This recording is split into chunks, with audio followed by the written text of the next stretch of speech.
Ethan Johnson had everything: money, power, and a tech empire that made him one of the most influential men in the United States.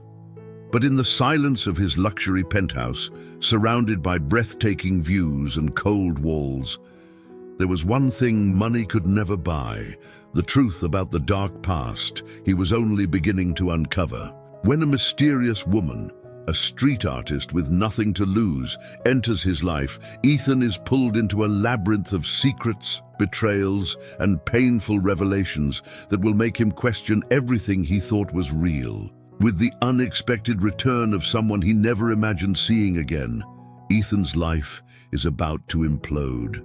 And as danger lurks closer, he'll realize the true threat isn't from what's coming, but from what's always been beside him. The truth is about to surface, but at what cost? The rain fell lightly as Ethan Johnson wandered through the quiet streets of Los Angeles, his mind heavy with thoughts he'd been trying to escape for months. The memory of his mother, Laura, lingered painfully in every corner of his life. 5 years ago, she had passed away, leaving behind not only a hole in his heart, but also a legacy he felt undeserving of. Ethan wasn't just a man of wealth, he was one of the tech industry's brightest minds.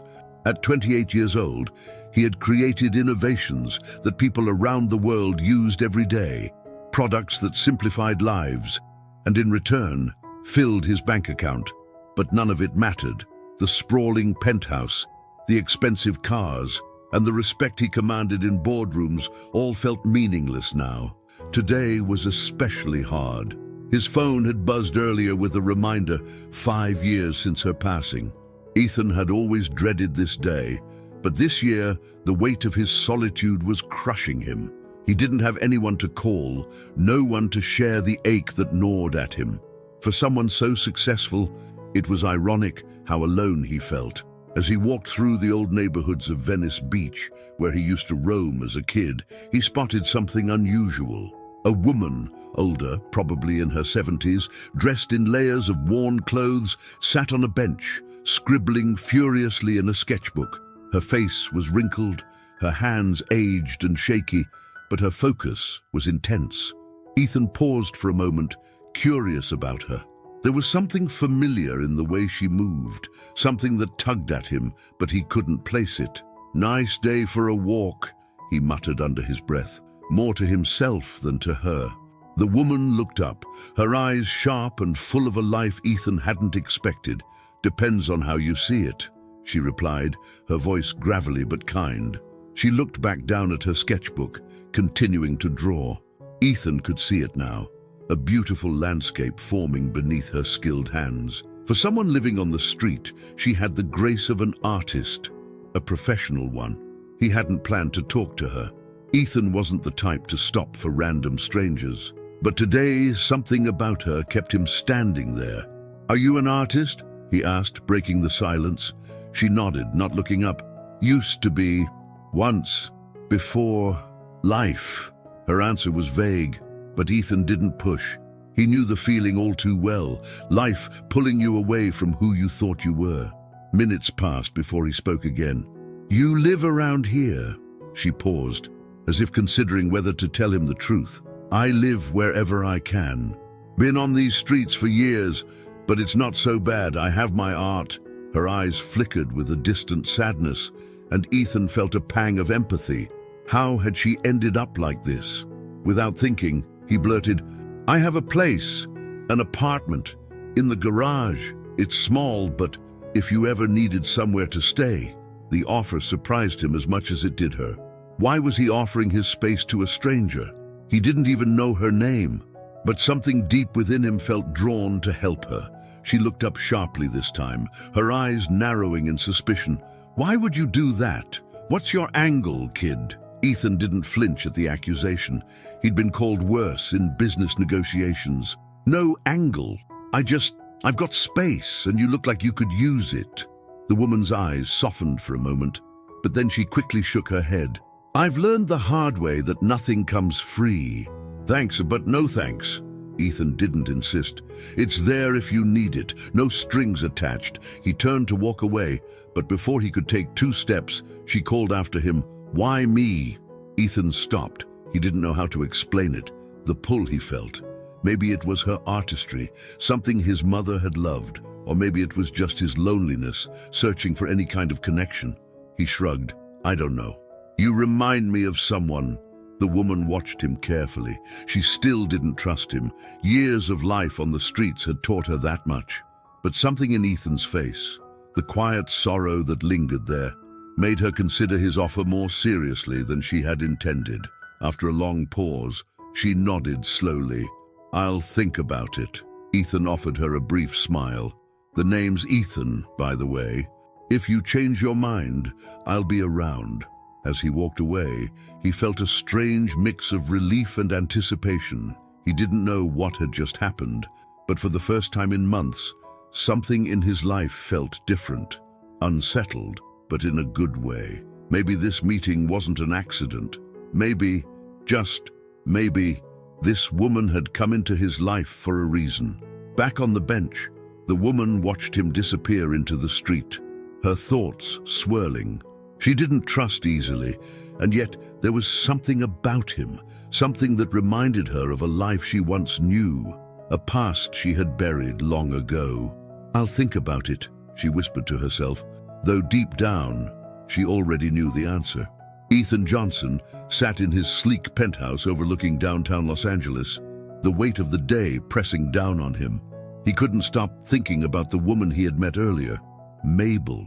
There was something about her, something familiar and yet distant, that had sparked a strange sense of connection.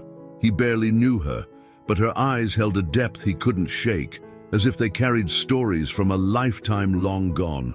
Ethan wasn't one to make impulsive decisions, yet offering Mabel a place to stay had felt natural, almost necessary. He poured himself a drink, the amber liquid swirling in the glass as he stared out at the city. The wealth, the success, it all felt so hollow without someone to share it with. It had been like this since his mother's death. Laura Johnson had been his rock, his guiding force, and without her, Ethan had struggled to find meaning in his achievements. Every day felt like he was climbing a mountain, only to reach the top and realize there was nothing there. His mother had been gone for 5 years, but the pain of her absence still gnawed at him like it had happened yesterday. His phone buzzed on the countertop, snapping him out of his thoughts. A notification, a reminder, the anniversary of her death. He swiped it away, not wanting to be reminded of the ache that lived inside him. Restless, Ethan grabbed his jacket and left his penthouse. His feet carried him back toward the Venice Beach area, where he had met Mabel. Maybe it was stupid to hope she'd still be there, but something about her had drawn him in. He needed to know more, who she was, where she came from. He felt as though her story was tied to his, in a way he couldn't yet understand. As he walked through the dimly lit streets, the sound of the city fading into the background, his mind wandered back to his childhood, the days when his mother would take him to art galleries, her love for painting a constant in their lives. Laura had never been an artist herself, but she had appreciated art deeply, often spending hours discussing the emotions behind each stroke, the passion that poured into every canvas. Ethan had never fully understood it, until now. Meeting Mabel, seeing her raw talent, had sparked something inside him. After some time, Ethan reached the same spot he had encountered Mabel earlier that day. To his surprise, she was still there, sitting on the bench, her sketchbook open on her lap.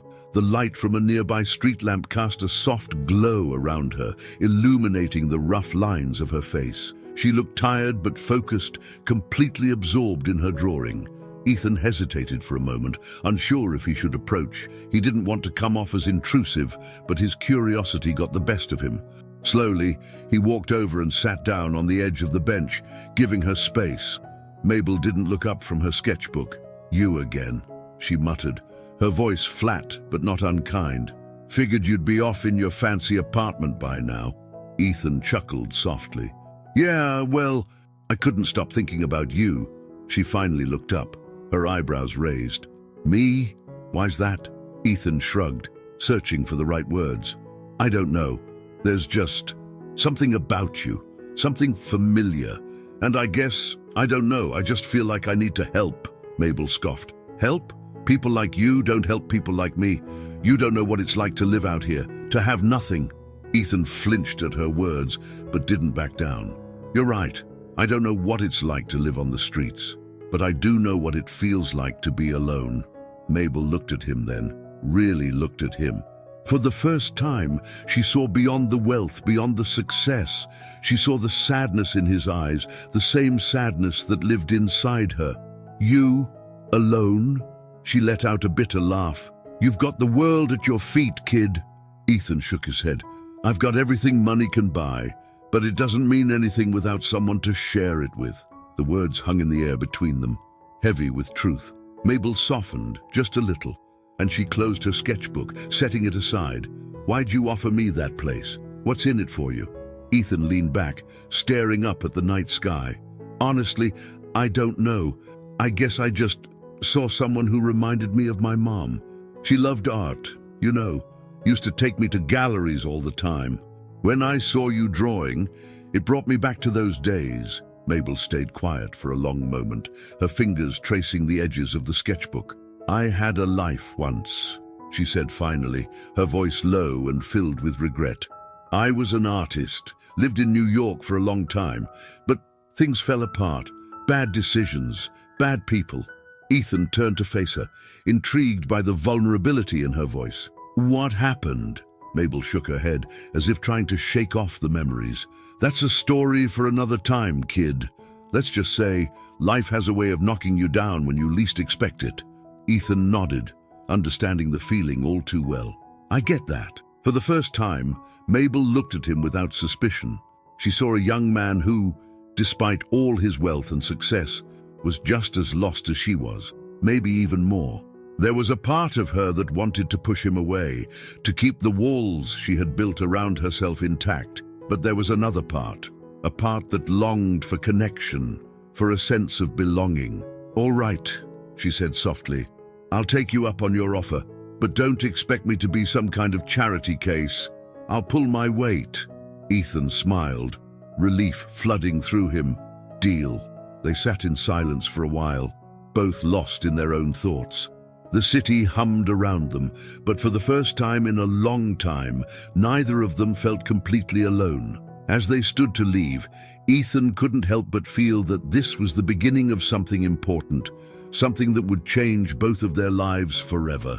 The following morning, Ethan woke up to the faint sound of birds chirping outside his window. Sunlight streamed into his penthouse, casting a warm glow over the minimalist decor, but the beauty of the morning felt distant to him. The decision he'd made the previous night lingered in his mind, offering Mabel a place to stay. Part of him questioned why he had done it, but a deeper part, the part that longed for human connection, knew the answer. Ethan's routine was usually strict: wake up, work out, then dive into his latest tech projects. But today was different. He couldn't focus. His thoughts kept drifting back to Mabel and the strange, inexplicable bond he felt with her. He found himself wondering if she would actually take him up on his offer, and if she did, what that would mean for him. For years, he had lived alone, his space, his sanctuary from the world outside. Allowing someone into his life, especially a complete stranger, was a risk, one he hadn't taken since his mother's death. By midday, he still hadn't heard from Mabel, and he wasn't sure if that was a good thing or not. His phone remained silent, leaving him in a state of uncertainty. Ethan had never been the kind of person to leave things to chance. In his world, everything was planned, calculated, but this felt entirely out of his control. Unable to shake the restlessness, he decided to check in on the garage apartment he had mentioned to Mabel. It wasn't a part of his property that he visited often. It was more of a storage space, but he had converted a section of it into a small apartment in case he ever needed a live-in assistant or guest quarters. The place hadn't been used in years, and Ethan figured it would need some preparation if Mabel were to stay there. Walking into the garage, Ethan felt a wave of nostalgia. His mother's old car was still parked in the far corner, covered with a tarp. It was a relic of his childhood, a reminder of simpler times when Laura would drive him to the beach on weekends or to art museums across the city. He hadn't touched the car since her passing, and even now, looking at it felt bittersweet. He brushed off the memories and focused on the task at hand. The apartment was small, but comfortable. Just enough space for someone to live simply. It had a kitchenette, a bathroom, and a small living area with a couch and bed. As he surveyed the room, he realized how bare it felt. The walls were empty, the shelves untouched. The place lacked any sense of warmth, and Ethan wondered how someone like Mabel, an artist with so much depth, would feel living in such a sterile environment. Maybe I should ask her if she needs anything, he muttered to himself, making a mental note to do so if she accepted his offer. Before long, the sound of footsteps caught his attention. He turned around to see Mabel standing at the entrance of the garage, her figure small against the large metal door. She looked different in the daylight, older, more fragile than he had remembered from the night before. Her clothes were still worn and layered, but there was a quiet dignity in the way she carried herself, as if the hardships she had faced couldn't diminish her spirit. "I wasn't sure if you'd show up," Ethan said, surprised but relieved to see her. Mabel gave a half smile, her eyes scanning the room behind him. "I thought about it, figured I'd at least come and see what you were offering." Ethan gestured toward the small apartment. "It's not much, but it's clean. You'd have your own space. No one bothers me here, so you'd have privacy." Mabel stepped inside, her hands grazing the countertop in the kitchenette as she looked around. "It's more than I've had in a long time," she admitted quietly. "You're sure about this?" Ethan nodded. "Yeah, I meant what I said, no strings attached. If you want to stay, the place is yours." For a moment, Mabel didn't say anything. She just stood there, taking it all in, as if trying to decide whether to trust this sudden change in her life. Trust wasn't something that came easily to her anymore, not after everything she had been through. But looking at Ethan, she saw a sincerity that she hadn't seen in a long time. "All right," she finally said, her voice soft but firm. "I'll stay, but I'm not taking charity. I'll help out around here, do whatever you need." Ethan smiled, the tension easing from his shoulders. "Deal." They stood in silence for a moment, the weight of their agreement settling over them. For Ethan, it felt like the first real step towards something new, something he couldn't quite define yet. And for Mabel, it was a chance, a fragile, uncertain chance to rebuild some part of her life that she had thought was long gone. "You hungry?" Ethan asked, breaking the silence. "There's a diner down the street. We could grab something to eat." Mabel hesitated, then nodded. "Sure, why not?" As they walked down the street together, Ethan found himself opening up in a way he hadn't expected. He told Mabel about his mother, about the anniversary of her death, and how it had been haunting him. Mabel listened quietly, her eyes thoughtful. "I know what it's like to lose someone," she said after a while. "People say time heals, but that's a lie. You just learn to live with it." Ethan nodded, understanding exactly what she meant. The pain never really went away. It just became part of you, a shadow you carried with you every day. When they reached the diner, they slid into a booth by the window. The place was old, a relic of the 1950s with red vinyl seats and a jukebox in the corner. Mabel ordered a black coffee and a plate of pancakes, while Ethan went for his usual eggs and toast. As they waited for their food, the conversation turned to lighter topics, and Ethan found himself laughing at some of Mabel's stories from her days in New York. "I wasn't always this old, you know," Mabel said with a wry smile. "I had my fun back in the day, used to run with some wild crowds in the art scene." Ethan chuckled. "I bet you have some crazy stories." Mabel leaned back in her seat, her eyes twinkling with mischief. "You have no idea." They spent the next hour swapping stories, sharing parts of their lives that had long been hidden away. For Ethan, it was refreshing, a break from the cold, detached world of business he had become so accustomed to.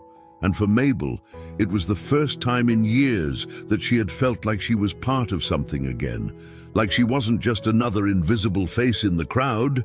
As they left the diner and headed back to the apartment, Ethan couldn't shake the feeling that this was the beginning of something bigger. He had spent so long isolated, disconnected from the world around him, but now, with Mabel, there was a sense of purpose, a reason to get up in the morning. It wasn't just about helping her, it was about finding a way back to himself. Over the next few days, Mabel settled into the small apartment in Ethan's garage. It was quiet and private, just as Ethan had promised. The apartment itself wasn't luxurious, but after years of sleeping on park benches and under bridges, it felt like a palace to Mabel. For the first time in what felt like forever, she had a roof over her head that didn't threaten to collapse at any moment. There was a bed to sleep in, a stove to cook on, and even hot water for a shower. Small luxuries that she hadn't allowed herself to dream of. Ethan, true to his word, didn't push her. He didn't treat her like a charity case or smother her with offers of help. Instead, he gave her space, letting her adjust at her own pace. That was something she could respect. Though Mabel was initially suspicious of Ethan's generosity, she began to let her guard down. There was something genuine about him. He wasn't like the other wealthy people she had encountered in her life, people who either ignored her or looked down on her.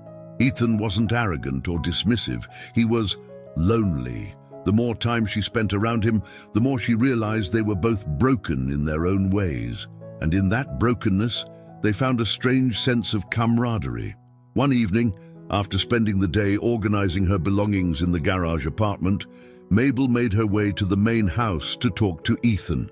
She hadn't seen much of him since moving in, except for the occasional brief conversation. She found him in his living room, staring out at the city skyline through the large windows that overlooked downtown Los Angeles. "You know, you could do with some company every now and then," she said, her voice breaking the silence. Ethan turned around, a faint smile on his lips. "I have company." Mabel raised an eyebrow, crossing her arms over her chest. "I mean real company, not just me crashing in your garage." Ethan chuckled softly. "Your real company." They both sat down, the comfortable silence of mutual understanding filling the space between them. Ethan had been thinking about this, about how quickly Mabel had become a part of his life. It was strange how easily he had opened up to her, considering how closed off he had been to everyone else. "You know, I wasn't always like this," Mabel said, interrupting the quiet. She hadn't planned on talking about her past, but something about the atmosphere felt right. "I used to be someone back in New York. I had it all, or at least I thought I did." Ethan leaned forward, interested. He had been waiting for Mabel to open up, but he hadn't wanted to push. Now, she was offering a glimpse into her life, and he wasn't going to waste the opportunity. "What happened?" he asked gently. Mabel sighed, her fingers tracing invisible patterns on the coffee table. "Life happened. You think you're invincible, that you've got everything figured out, and then one day, it all falls apart. I was an artist, a damn good one too, but I got mixed up with the wrong person, Frank." She spat the name out as if it tasted bitter. "He was charming at first, like they all are, promised me the world, told me I'd be famous. And I believed him." Ethan stayed quiet, sensing that this was a story Mabel needed to tell without interruption. "I stopped painting for myself," she continued, her voice laced with regret. "I started painting what he wanted, what would sell. It was all about money for him. He took control of everything, my work, my life, my family." She paused, her voice catching on the last word. Ethan's brow furrowed. "Your family." Mabel swallowed hard, the weight of the memories almost too much to bear. "I had a daughter, Sophie. She was my whole world. But Frank, he drove a wedge between us. He was controlling, manipulative, and dangerous. He used her to keep me in line. And then one day, she was gone. He took her from me. Ethan, I never saw her again." Ethan felt a pang of empathy for Mabel, her story echoing the sense of loss he knew all too well. "I'm sorry," he said softly, knowing that his words couldn't possibly ease her pain, but needing to say something. Mabel shook her head. "Don't be. It's my fault. I let him take control. I let him ruin my life, and I let him take Sophie. After that, I lost everything. My career, my home, my family. I ended up on the streets, just trying to survive." The room grew still, the weight of Mabel's story hanging in the air. Ethan wasn't sure what to say. He could see the guilt and pain etched on her face, and it reminded him of his own demons, the guilt he carried over his mother's death, the pain of losing the one person who had always believed in him. "You didn't deserve that," Ethan said finally. "None of it." Mabel gave him a sad smile. "Life doesn't care what you deserve." Ethan looked away, his mind racing. He had offered Mabel a place to stay, but now it felt like he needed to do more. She had lost everything, and while he couldn't bring her daughter back or erase the years of pain, maybe, just maybe, he could help her find something worth living for again. "I have an idea," Ethan said, after a long pause. Mabel looked at him curiously. "What kind of idea?" Ethan stood up, pacing the room as he spoke. "What if you started painting again? I could help you set up a studio, get you whatever materials you need. You said you were an artist, and I think it's time you reclaimed that part of yourself." Mabel blinked, taken aback by his suggestion. She hadn't painted in years, not since Frank had torn her world apart. The idea of picking up a brush again felt foreign, and yet, deep down, there was a flicker of something she hadn't felt in a long time. "I don't know, Ethan," she said hesitantly. "It's been so long. I don't even know if I still have it in me." "You do," Ethan said firmly. "I've seen your sketches, Mabel. You're talented, and you owe it to yourself to try." Mabel studied him for a moment, seeing the conviction in his eyes. She wanted to believe him, wanted to believe that she could be that person again, the artist she once was. But the fear of failing, of reopening old wounds, held her back. "I'll think about it," she said finally, her voice soft. Ethan nodded, not pushing her any further. He knew it would take time, but for the first time since offering her a place to stay, he felt like he was truly helping her. Not with charity, but by giving her the chance to reclaim something she had lost. As Mabel left the main house and walked back to the garage apartment, her mind raced with thoughts of the past, the future, and the uncertain path ahead. She hadn't expected this when she had agreed to stay with Ethan. She had thought it would be temporary, a place to rest her head, but now it seemed like it could be something more. And maybe, just maybe, she wasn't as broken as she had believed. In the days that followed, Mabel found herself thinking more and more about Ethan's suggestion. The idea of returning to painting had been haunting her ever since he mentioned it, but she couldn't shake the fear that had taken root deep inside her. She hadn't picked up a brush in years. What if she wasn't good enough anymore? What if the passion she once had was gone for good? Every time she thought about trying, the memories of Frank would flood back, and with them, the pain of losing Sophie. The very thought of reopening that part of her life felt like inviting all that hurt back in. But the more she hesitated, the more restless she became. Something had changed inside her since moving into Ethan's garage apartment. For years, she had accepted her fate, living on the streets and expecting nothing from life. But now, having a place to call her own, however small, made her start to question whether she had given up too soon. Ethan's words echoed in her mind. "You owe it to yourself to try." Maybe he was right. Maybe it was time. Meanwhile, Ethan was wrestling with his own demons. He had thrown himself into work, attending back-to-back meetings and trying to distract himself with the demands of his tech company. But no matter how busy he made himself, the emptiness inside him gnawed at his soul.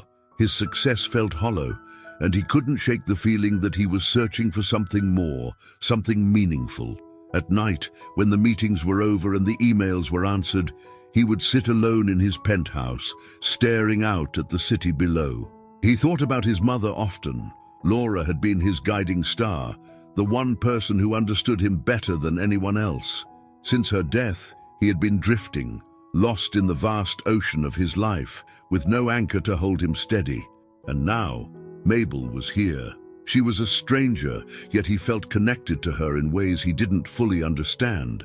He saw in her the same loneliness, the same brokenness that he felt in himself. Maybe helping her was a way to help himself. Maybe, by encouraging her to rediscover her art, he could find a piece of the purpose he had lost.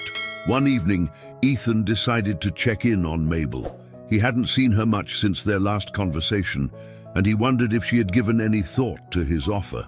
He walked over to the garage apartment and knocked lightly on the door.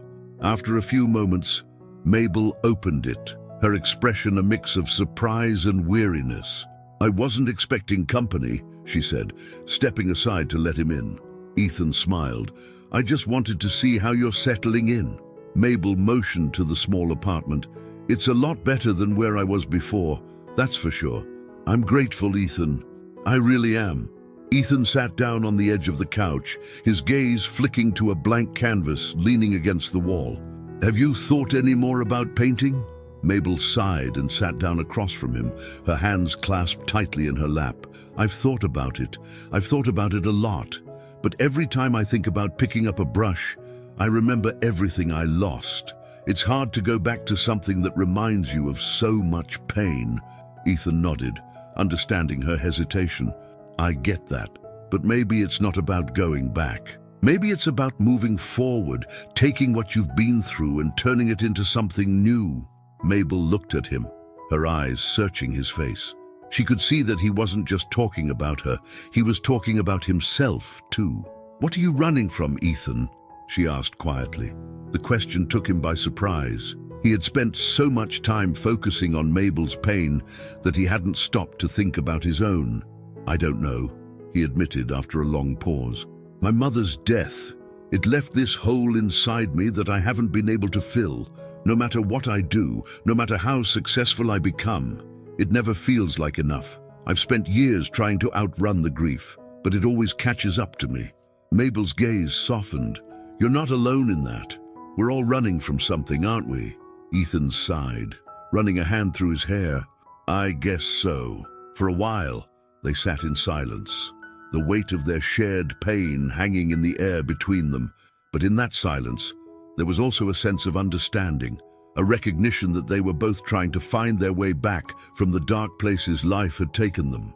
Eventually, Mabel stood up and walked over to the blank canvas. She stared at it for a long moment before picking it up and setting it on the easel. Ethan watched her, his heart pounding in his chest. He wasn't sure if she was going to follow through, but there was something different in her demeanor, something determined. Mabel reached for a paintbrush, her hand trembling slightly as she held it. She dipped it into a small jar of paint and hesitated for only a moment before making the first stroke across the canvas. The motion was slow, almost tentative, but once the brush touched the surface, something shifted inside her. The fear that had been holding her back began to melt away, replaced by the familiar rhythm of creation. Ethan watched in awe as Mabel transformed before his eyes. The years of pain, loss, and regret didn't disappear, but they no longer had the same power over her. With each stroke of the brush, she reclaimed a part of herself that had been buried for so long. Mabel painted for hours, lost in the flow of her work. Ethan stayed by her side, silently encouraging her as she created something new from the fragments of her past. By the time she finally stepped back from the canvas, she was exhausted, but there was a light in her eyes that Ethan hadn't seen before. "How do you feel?" Ethan asked softly. Mabel looked at the painting, her lips curving into a faint smile. "Like I've taken the first step toward finding myself again." Ethan smiled, his heart swelling with pride for her. "You did it." Mabel nodded, still staring at the painting. It wasn't perfect, far from it, but it didn't need to be. It was a start, and for the first time in years, that was enough. As the days passed, Mabel continued to paint. Slowly but surely, she began to rediscover the passion she had thought was lost forever. Each new piece she created was a testament to her resilience, her ability to rise from the ashes of her old life and build something new. Ethan, in turn, found a sense of purpose in supporting her. Watching Mabel reclaim her art gave him hope that maybe, just maybe, he could find a way to fill the void in his own life. He started spending more time with her, discussing her ideas, encouraging her to experiment with different styles, and even offering to help her enter local art competitions. One afternoon, after weeks of watching her grow more confident with each painting, Ethan approached Mabel with a proposal. "There's an art competition coming up," he said, handing her a flyer he had picked up at a gallery. "I think you should enter." Mabel stared at the flyer, her expression a mix of surprise and hesitation. "A competition? Ethan, I'm not ready for something like that." Ethan shook his head. "You're more ready than you think. You've been hiding your talent for too long. It's time to show the world what you can do." Mabel bit her lip, torn between the fear of failure and the desire to prove to herself that she still had something to offer. "What if I'm not good enough?" she whispered. Ethan smiled, his voice gentle but firm. "You are good enough. You've been through hell, Mabel, and you've come out the other side. You've got nothing to prove to anyone but yourself." Mabel looked down at the flyer again, her heart racing. Could she really do this? Could she put herself out there after all these years? The thought terrified her, but as she looked at Ethan, at the unwavering belief in his eyes, she felt a spark of hope. Maybe it was time to stop running from her past. Maybe it was time to face it head on and show the world and herself that she still had something to offer. "I'll think about it," she said, her voice soft but filled with determination. Ethan smiled, knowing that the decision was already made. Mabel lay awake that night, staring at the ceiling of the small garage apartment.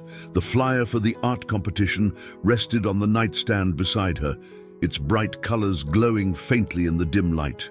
She had told Ethan she would think about it, but deep down, she knew the decision was already made. She was going to enter the competition.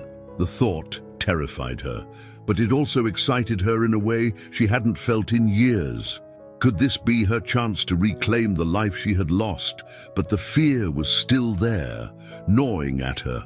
What if she failed? What if her work wasn't good enough? What if entering this competition only reminded her of everything she had lost? The memories of Frank and Sophie were always lurking in the back of her mind, waiting to pull her back into the darkness. Every time she thought about moving forward, those memories held her back. The next morning, she found herself standing in front of the blank canvas again, paintbrush in hand. This was her life now, wasn't it? A series of small steps, pushing through the fear, one brushstroke at a time. She dipped the brush into the paint and let her hand move across the canvas, slowly bringing the image in her mind to life. It wasn't easy. Her mind was cluttered with doubt, but she forced herself to keep going.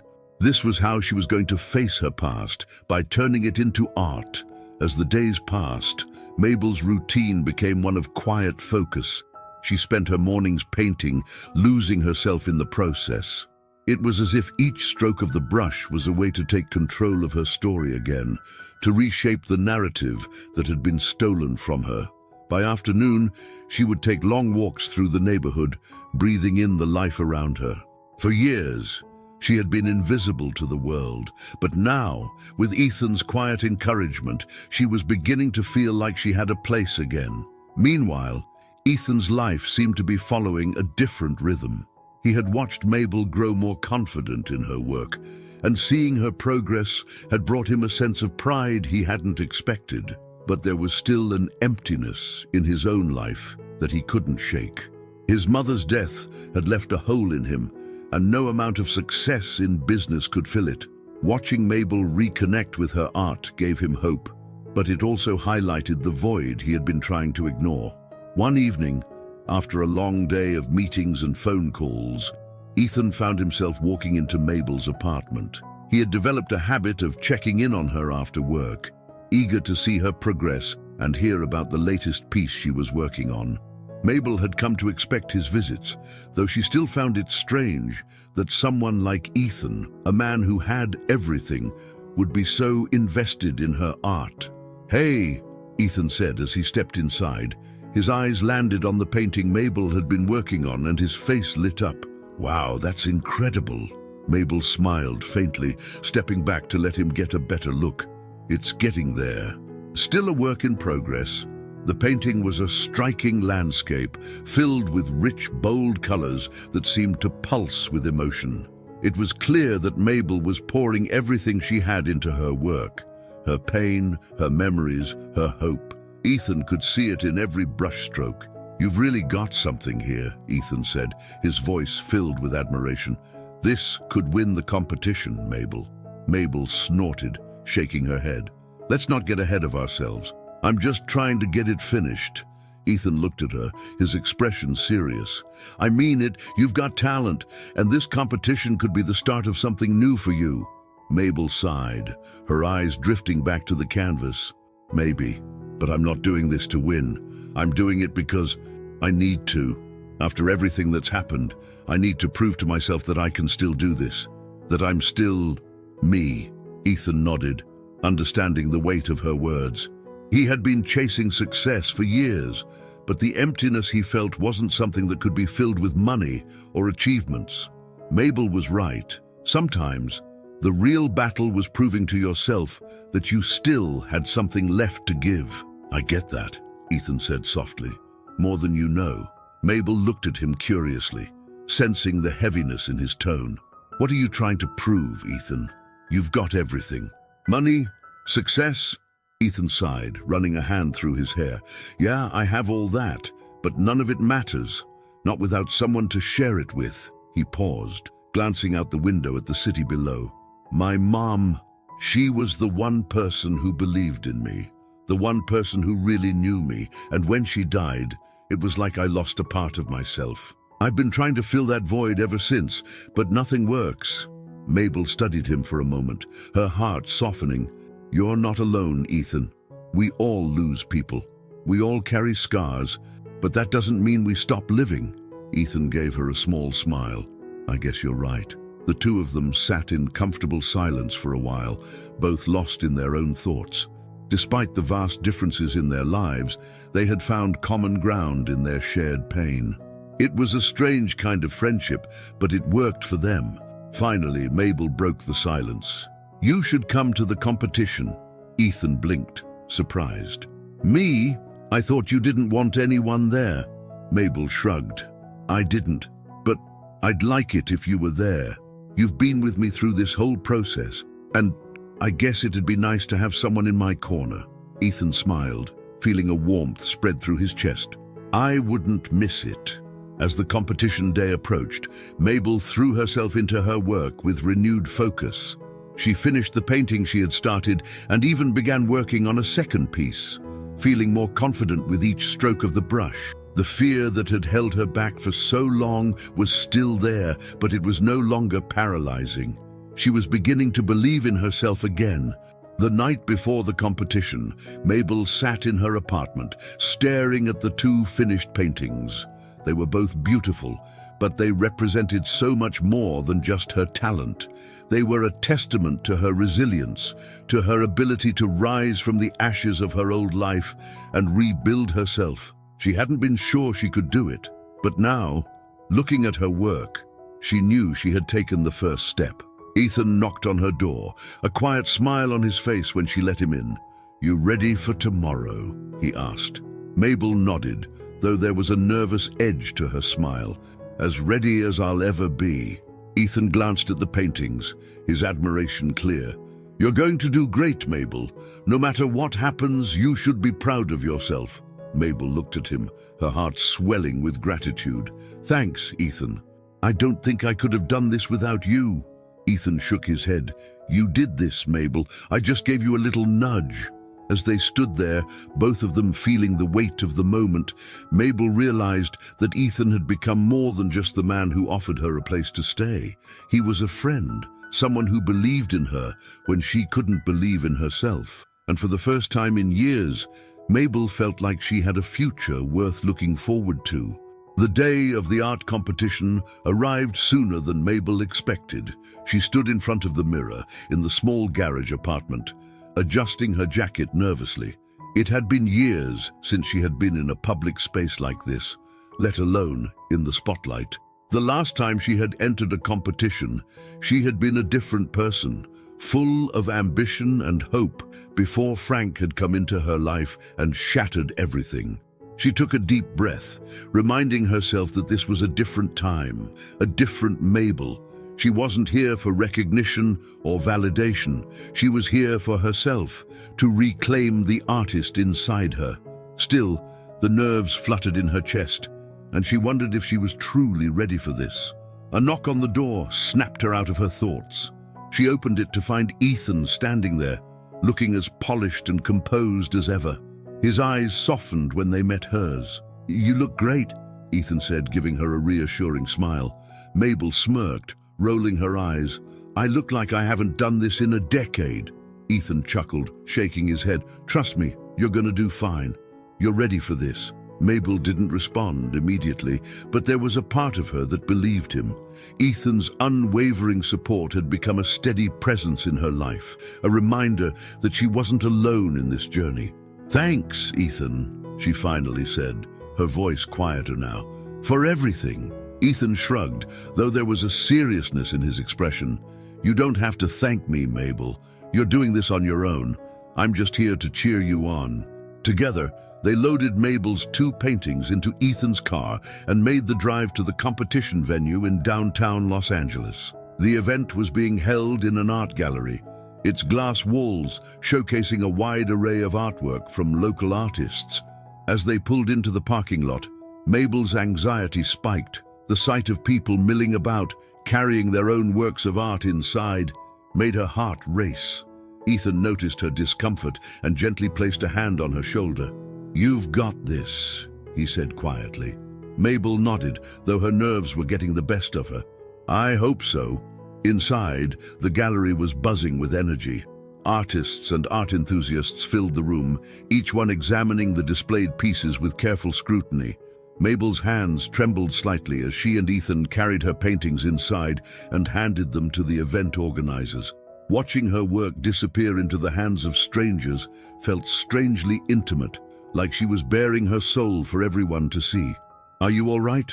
Ethan asked, sensing her tension. "I will be," Mabel replied, though she wasn't sure she believed it herself. Once her paintings were displayed, there was nothing left to do but wait. Ethan stayed by her side, offering quiet words of encouragement. But Mabel's mind was a whirlwind of emotions. This wasn't just about the competition, it was about proving to herself that she still had something to offer, that the years she had spent living on the streets hadn't stolen her identity as an artist.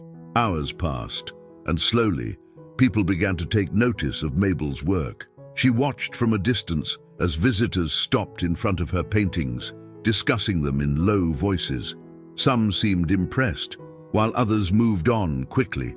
It was a strange feeling, being judged again after so many years. The vulnerability of it all made her stomach twist. But as the day wore on, something surprising happened. More and more people gathered around her pieces, lingering longer than they had at the beginning.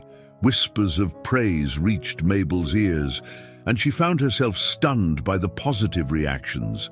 It had been so long since she had heard anything good about her art that she almost didn't know how to process it. "I think you've got a hit," Ethan said, grinning as he watched the crowd form around her paintings. Mabel blinked, still in disbelief. "I don't understand. Why are they all so interested?" Ethan turned to her, his expression warm but serious. "Because you're talented, Mabel. You've been hiding from that for too long."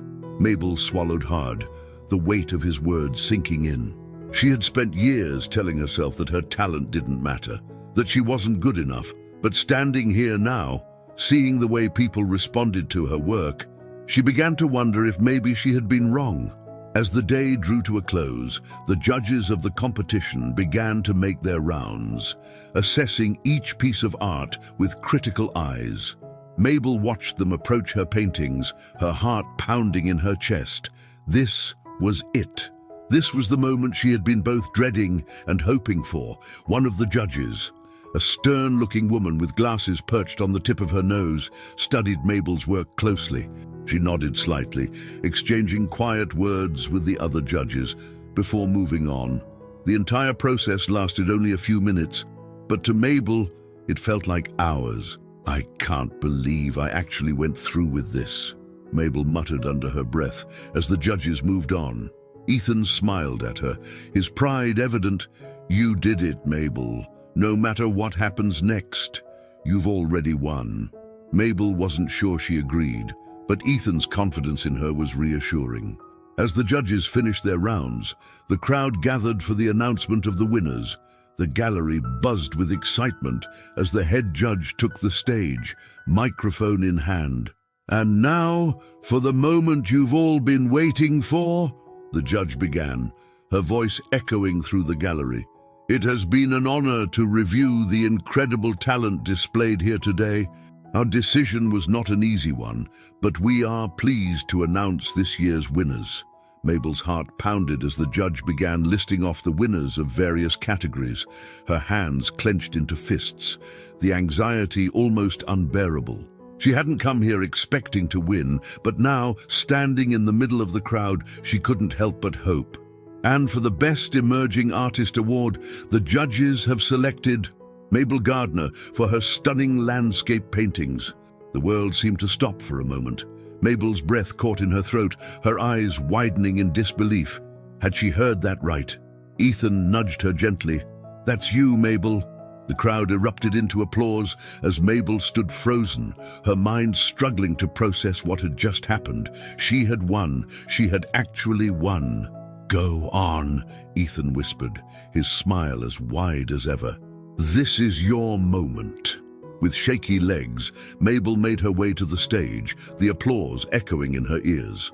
She accepted the award from the judge, her hands trembling as she took the small plaque. Standing in front of the crowd, she felt a wave of emotion wash over her, pride, disbelief, and an overwhelming sense of gratitude. This wasn't just a victory in the competition. This was a victory over the fear and doubt that had haunted her for years. It was a reminder that she was still an artist, still capable of creating something beautiful despite everything she had been through. As she stood there, the crowd still clapping, Mabel glanced at Ethan. He stood at the back of the room, watching her with pride in his eyes. And for the first time in a long time, Mabel felt like she belonged somewhere. The days following Mabel's win at the art competition felt surreal. She hadn't just placed. She had won a major award for Best Emerging Artist, something she hadn't dared dream about. The small plaque now sat on the modest kitchen table in her garage apartment, catching the sunlight that filtered through the window. It was a symbol, not of the victory itself, but of something far more important, Mabel's rebirth as an artist, as someone who could still create beauty out of the brokenness of her past. The recognition had come with more than just applause and a plaque. Galleries were beginning to express interest in her work, something she had never imagined would happen again. Ethan, as usual, had been her constant supporter, and watching her win had filled him with pride. But something had shifted in their dynamic as well. Now that Mabel was finding her footing, Ethan found himself struggling with his own sense of purpose. One afternoon, as they sat together in the backyard of Ethan's penthouse, Mabel could sense something was weighing on him. He was usually so composed, but today there was a tension in his shoulders, a quiet discomfort that told her something was wrong. "You've been awfully quiet lately," Mabel said, breaking the silence as she sipped her coffee. "Everything okay?" Ethan glanced at her, offering a faint smile, but it didn't reach his eyes. "I'm fine. Just thinking." Mabel raised an eyebrow. "That's never a good sign." Ethan chuckled softly, though there was no humor behind it. "It's nothing, really. I'm just trying to figure out what's next for me." "What do you mean?" Mabel asked, her curiosity piqued. Ethan leaned back in his chair, his gaze drifting out over the city. "You found your passion again, Mabel. Your painting. winning awards, and people are finally recognizing how talented you are. But I'm still stuck. I don't know what I'm supposed to be doing with my life." Mabel frowned, surprised by his admission. Ethan had always seemed like the kind of person who had everything figured out. He was wealthy, successful, and respected in his industry. But the more time she spent with him, the more she realized how deeply lonely and lost he was beneath the surface. "You've got your company," Mabel said gently. "You're doing big things with it." Ethan shook his head. "The company is fine, but it's not fulfilling. It used to be, back when I thought success would make me happy. But now," he trailed off, his voice heavy with frustration, "now I just feel empty, like no matter what I achieve, it's never enough." Mabel nodded, understanding exactly what he meant.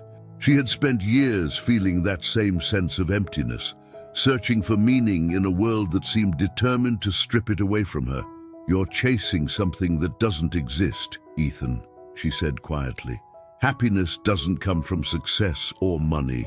It comes from connection, from doing something that matters to you." Ethan sighed, running a hand through his hair. "I thought the company mattered to me. I've built something huge, something people rely on. But it still feels hollow." Mabel studied him for a moment, her heart softening. "You need to figure out what matters to you outside of work. Maybe that's something creative, or maybe it's helping people. But whatever it is, it's not going to come from more success or more money. You've got to look deeper." Ethan's brow furrowed as he considered her words. He had been avoiding that very question for years, burying himself in work to avoid the deeper issues. But now, watching Mabel rebuild her life and rediscover her passion, he couldn't ignore it any longer. He needed to find something that gave his life meaning, something that made him feel like he was living for more than just the next big deal. "I don't even know where to start," he admitted, his voice tinged with uncertainty. Mabel smiled gently. "You start by being honest with yourself. What makes you feel alive, Ethan? What gives you that spark?" Ethan stared out at the horizon, lost in thought. He hadn't felt truly alive in a long time, not since his mother had passed. She had been his anchor, the one person who understood him completely. Without her, he had drifted, caught up in the whirlwind of work and success, trying to fill a void that couldn't be filled with material things. "I used to feel that way with my mom," Ethan said after a long pause. "She was the one who kept me grounded. After she died, I threw myself into work because it was the only thing that made sense. But now, I don't know. I just feel like I'm going through the motions." Mabel nodded, her heart aching for him. She knew the pain of losing someone you loved, the way it could leave you feeling adrift, without purpose. "Your mum would want you to find your own path," she said softly. "She wouldn't want you to live your life like this, feeling lost and empty." Ethan looked down, his jaw tight. "I know, but it's easier said than done." Mabel reached out, placing a hand on his arm. "You're not alone, Ethan. You've been there for me through all of this, and I'm going to be here for you. We'll figure this out together." Ethan met her gaze, and for the first time in a long time, he felt a flicker of hope. Maybe he didn't have all the answers yet, but knowing that Mabel was in his corner made the uncertainty a little easier to bear. As the weeks passed, Mabel continued to receive offers from galleries and collectors interested in her work.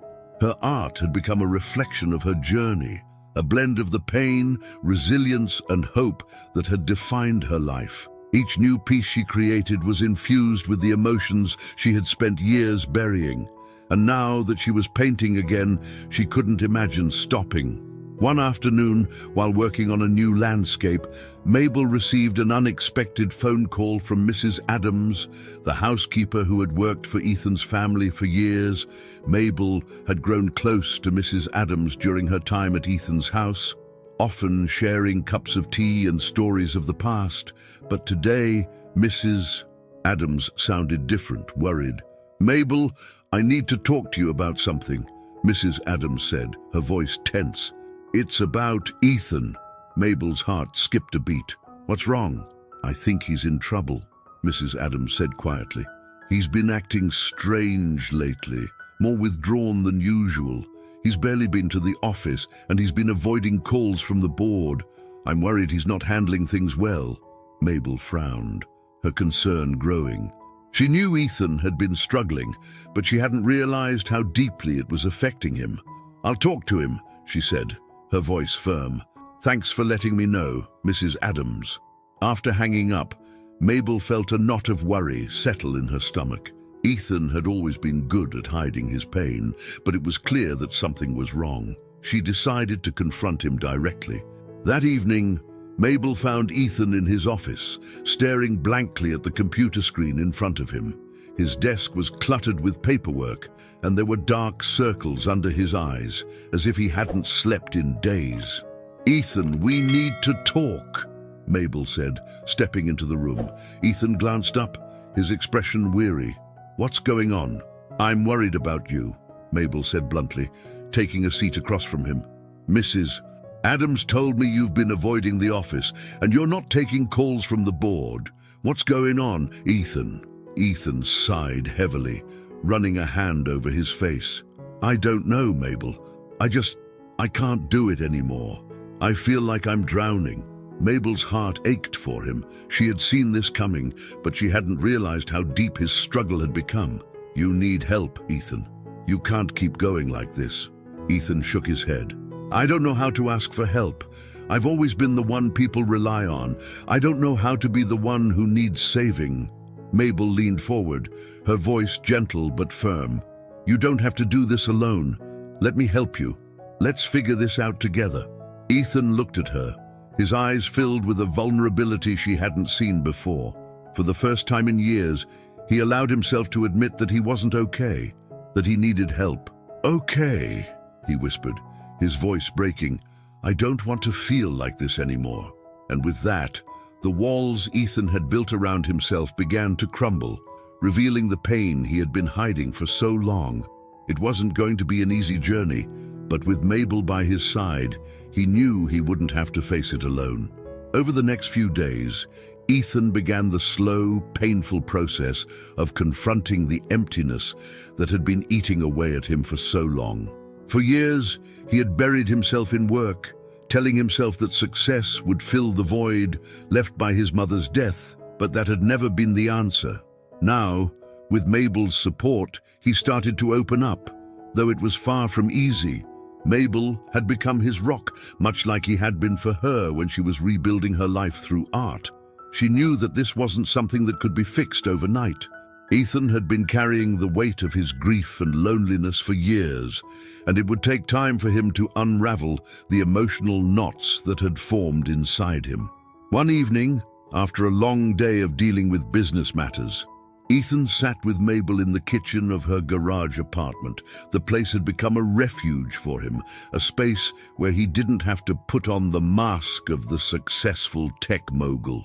Here, with Mabel, he could just be himself. "I feel like I've been living someone else's life," Ethan said, stirring his tea absently. "This empire I've built, it's not me, it's what I thought I had to be." Mabel nodded, understanding. "We all do that, Ethan. We create these identities, these versions of ourselves that we think will make the world love us or respect us, but in the end, it's just a mask." Ethan sighed. "I've been hiding behind that mask for so long, I don't even know who I am without it." Mabel took a sip of her tea, her eyes thoughtful. "You're more than your success. You're more than your company. But you need to figure out what does make you feel alive. You need to find something that's just for you, not for anyone else." Ethan looked at her, his brow furrowed. "But what if I don't know what that is? What if I never find it?" Mabel smiled softly. "You will. But you have to be willing to look for it. It's not going to fall into your lap. You have to be open to the idea that there's more out there for you than just business deals and profit margins." Ethan nodded, though the uncertainty still weighed heavily on him. "I don't even know where to start." "You've already started," Mabel said gently. "By admitting you're not happy, you've already taken the first step. The rest will come." As they sat in the quiet of the evening, Ethan found himself reflecting on everything that had happened since Mabel had come into his life. She had been a stranger, someone he had helped on a whim. But now she had become one of the most important people in his world. Her resilience, her courage to face her past, had inspired him to do the same. It wasn't just about work anymore. It was about finding meaning, about building a life that wasn't defined by what he owned or what he had accomplished. Mabel had found that meaning in her art. And though Ethan wasn't sure what his path would look like, he knew he couldn't keep living the way he had been.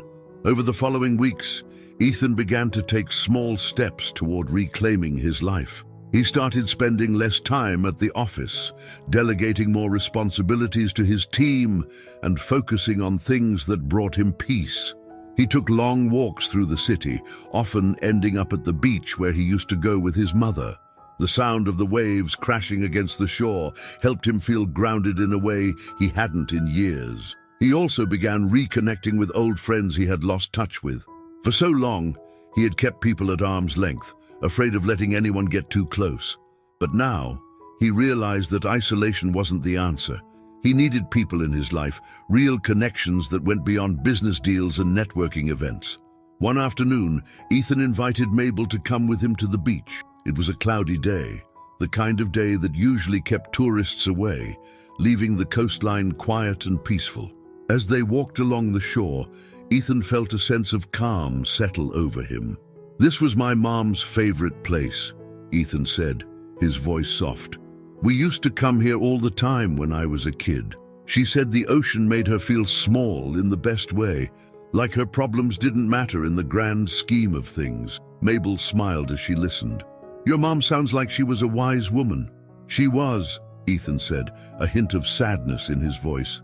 "Losing her, it broke something in me. I don't think I've ever really recovered." Mabel stopped walking and turned to face him, her eyes filled with understanding. "You never truly get over losing someone like that, but you learn to carry it. It becomes a part of you, and in time it doesn't hurt as much. You'll always miss her, but that doesn't mean you can't find joy in other parts of your life." Ethan nodded, knowing she was right. "I just don't know how to let go of the guilt. I feel like I should have done more, been there for her more." "You did what you could, Ethan, and I'm sure she knew how much you loved her." Mabel's voice was gentle, but there was a firmness to it, like she wasn't going to let him drown in his self-blame. They stood in silence for a moment, the waves lapping at their feet. Mabel could see how deeply Ethan was struggling, and it reminded her of the days when she had felt just as lost. She had been in his shoes, filled with regret and self-doubt, wondering if she would ever find a way out of the darkness. But she had, and now it was Ethan's turn. "Have you ever thought about doing something creative?" Mabel asked, breaking the silence. Ethan looked at her, surprised. "Creative? Like what?" "I don't know," Mabel shrugged. "Something that makes you feel alive. Painting, music, writing, anything that lets you express yourself." Ethan laughed softly, shaking his head. "I'm not exactly the artistic type, Mabel." "You don't have to be," Mabel said, her eyes twinkling. "It's not about being good at it. It's about finding something that gives you joy, something that's just for you." Ethan considered her words, the idea lingering in his mind. He had never thought of himself as creative, but maybe that was because he had never allowed himself the chance to try. His entire life had been about logic and business, about making calculated decisions and maximizing profit. But maybe there was room for something more. "I'll think about it," Ethan said finally, his voice quiet. Mabel smiled, sensing a shift in him. "Good, because you've spent too long living for other people's expectations. It's time you started living for yourself." As the weeks passed, Ethan took Mabel's advice to heart. He began experimenting with different hobbies, trying to find something that sparked his interest.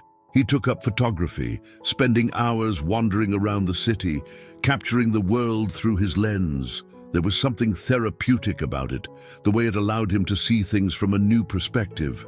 It wasn't about perfection or success, it was about finding beauty in the everyday. Mabel watched him with quiet pride, knowing that he was beginning to find his way. It wasn't a quick process, but it was a start, and that was all that mattered. One evening, After a particularly productive day of painting, Mabel sat down with Ethan in the backyard, the soft glow of the setting sun casting a warm light over them. "You're different," Mabel said, studying him closely. Ethan raised an eyebrow. "Different how?" Mabel smiled. "You're lighter, happier." Ethan leaned back in his chair, staring up at the sky. "Yeah, I guess I am. It's still hard, though. I miss her every day." "You always will," Mabel said softly. "But that doesn't mean you can't find joy in your life now." Ethan nodded, the truth of her words settling over him. He had spent so long running from his grief, but now he was learning to live with it. It wasn't easy, but with Mabel's help, he was beginning to heal. As they sat in the quiet of the evening, Ethan realized that he had finally found something he hadn't even known he was looking for: a sense of peace. It wasn't complete, and there were still days when the darkness crept in, but for the first time in years, he felt like he was on the right path. And with Mabel by his side, he knew he wouldn't have to walk it alone.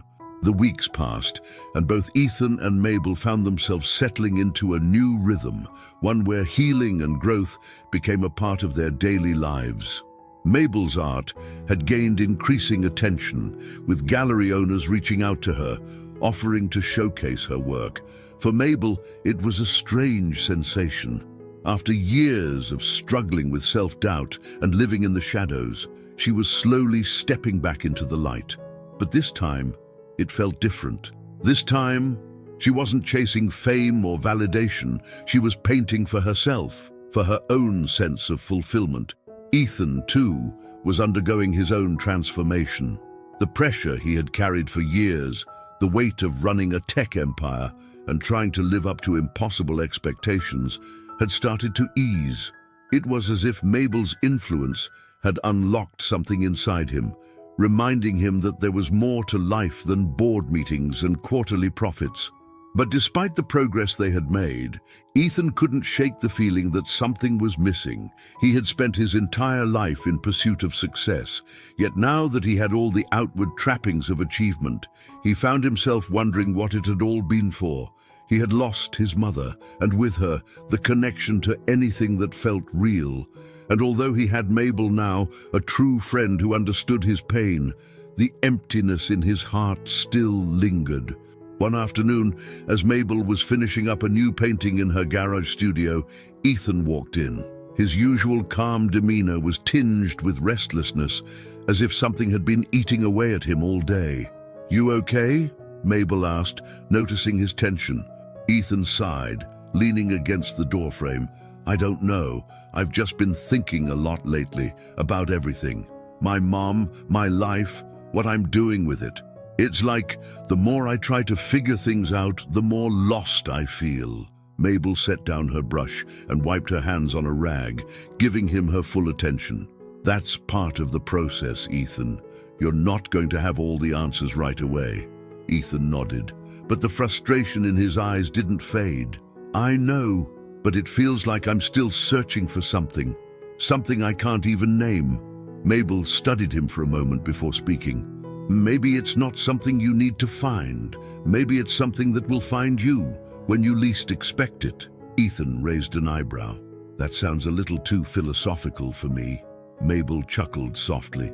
"Life's got a way of throwing curveballs when you least expect it. You can't plan for everything, Ethan. Sometimes you just have to let go and see where things take you." Ethan sighed again, his mind still swirling with uncertainty. "It's hard for me to do that. I've always been in control. I've built my life on planning, on knowing what's coming next." "Maybe that's the problem," Mabel said gently.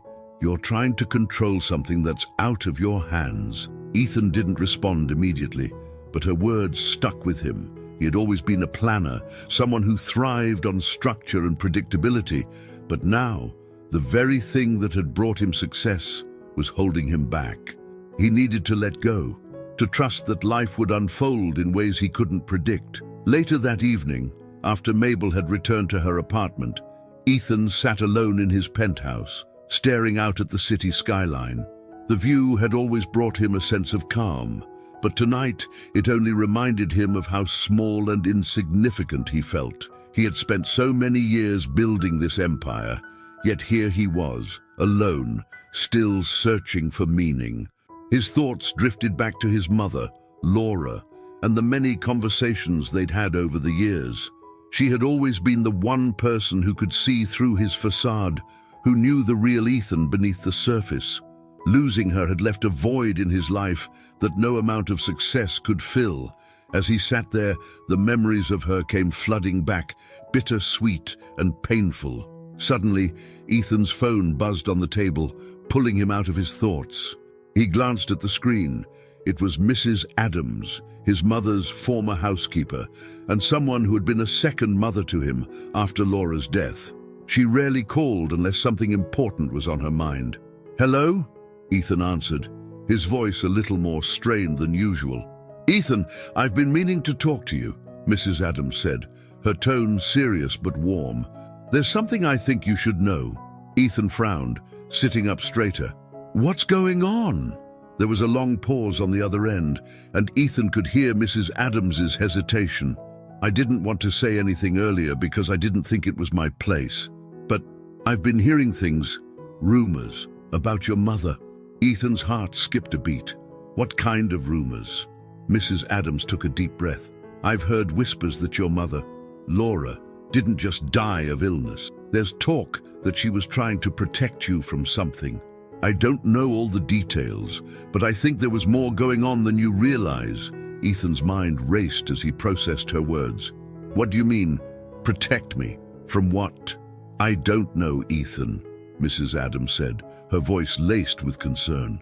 "But I've heard enough to believe that your mother was keeping something from you, something important." Ethan's grip tightened on the phone. "Why didn't you tell me this sooner? I didn't want to burden you, especially after she passed," Mrs. Adams explained. "But now, I'm starting to think you deserve to know the truth." Ethan's mind swirled with confusion and disbelief. His mother had always been open with him, or so he thought, but now, hearing Mrs. Adams talk about secrets and protection, he couldn't shake the feeling that there was something much bigger at play. "Do you know where I can find out more?"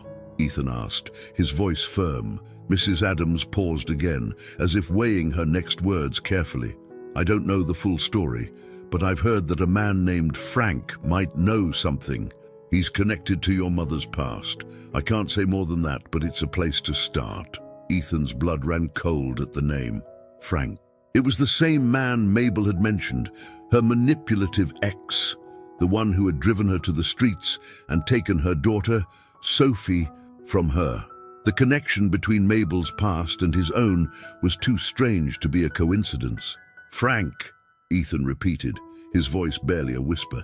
"He's the one who hurt Mabel." Mrs. Adams seemed surprised. "You've heard of him?" "Yeah," Ethan said, his heart pounding. "Mabel, she knew him. He ruined her life. And now you're telling me he might be connected to my mother." "I don't know for sure, Ethan," Mrs. Adams replied, her voice filled with regret. "But you need to be careful. Frank's dangerous. If he's involved, this could be more complicated than we realize." Ethan's mind raced. He had to find out the truth about Frank, about his mother, and how their lives were intertwined. But he couldn't do it alone. After hanging up with Mrs. Adams, Ethan called Mabel, his voice urgent. "I need to talk to you. It's about Frank." Mabel's breath hitched on the other end of the line. "What about him?" Ethan paused, his heart heavy with the weight of the revelation. "He's connected to my mother. I don't know how yet, but I think there's more to this than we realized." There was a long silence before Mabel spoke again, her voice shaky but determined. "We need to find him, Ethan. We need to figure out what's going on."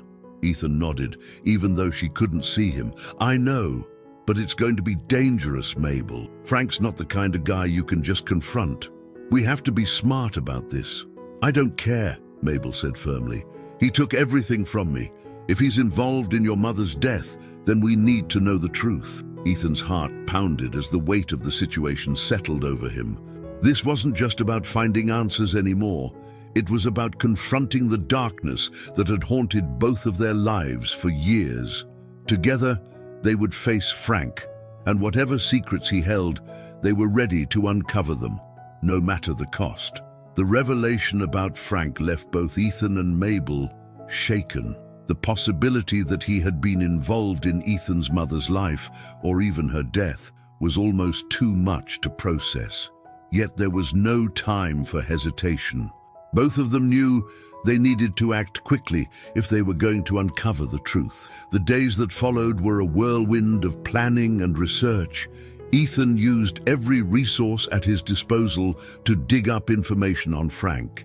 It wasn't easy. Frank had covered his tracks well, but through old business connections and discreet inquiries, Ethan began to piece together a trail. What he found left him more disturbed than he had expected. Frank wasn't just some manipulative ex-partner who had ruined Mabel's life. He was involved in a network of shady dealings that stretched across the city, linked to fraud, extortion, and more. And worst of all, it appeared that his name had surfaced around the time of Laura's death. One evening, Ethan sat with Mabel in his penthouse, the city lights twinkling through the windows as they pored over the information he had gathered. The tension in the air was palpable, both of them knowing they were inching closer to a dangerous truth. "Frank had connections to my mom," Ethan said, pointing to a document on the table. "Apparently, they crossed paths through some charity events years ago, but what's more troubling is this." He handed Mabel a file he had received from an old contact in the tech industry. "There's talk that Frank was trying to use her influence to get to me, something about my company." Mabel frowned, her fingers tightening around the edges of the file. "So he was after your company? That doesn't make sense. Why go through your mother?" Ethan shook his head, the frustration evident in his expression. "I don't know, but it looks like he was involved with some people who wanted a stake in the tech world. Maybe he thought my mom could help him get close to me, or maybe there's more to it than that. Either way, it seems like he was using her." Mabel's heart sank. The idea that Frank had manipulated another person, someone as kind and important as Laura, was sickening. "I never realized how deep his connections went," she murmured, her voice filled with regret. "I thought he was just a con artist, a manipulator. But this is bigger." Ethan leaned back in his chair, his mind racing. "I can't believe I didn't see it. I was so focused on my work, on building my company, that I didn't even notice what was happening to her." Mabel reached out, placing a hand on his arm. "You couldn't have known, Ethan. Frank is dangerous. He hides in the shadows, manipulating people from behind the scenes. It's not your fault." Ethan nodded, though the guilt still gnawed at him. He had always prided himself on being in control, on knowing every aspect of his life and business. But this had slipped through his fingers, and it had cost him his mother. As the night wore on, the weight of the situation settled over them. They needed answers, but they also needed to be careful. Frank was dangerous, and they couldn't afford to make any rash moves. After hours of discussion, they decided on a plan. They would try to find Frank and confront him directly. It was a risk, but they knew it was the only way to get the truth. Ethan used his contacts to track Frank down, finding out that he had resurfaced in New York, operating under a new alias. It wasn't surprising. Frank was the type to reinvent himself after every scandal, slipping away before anyone could catch him.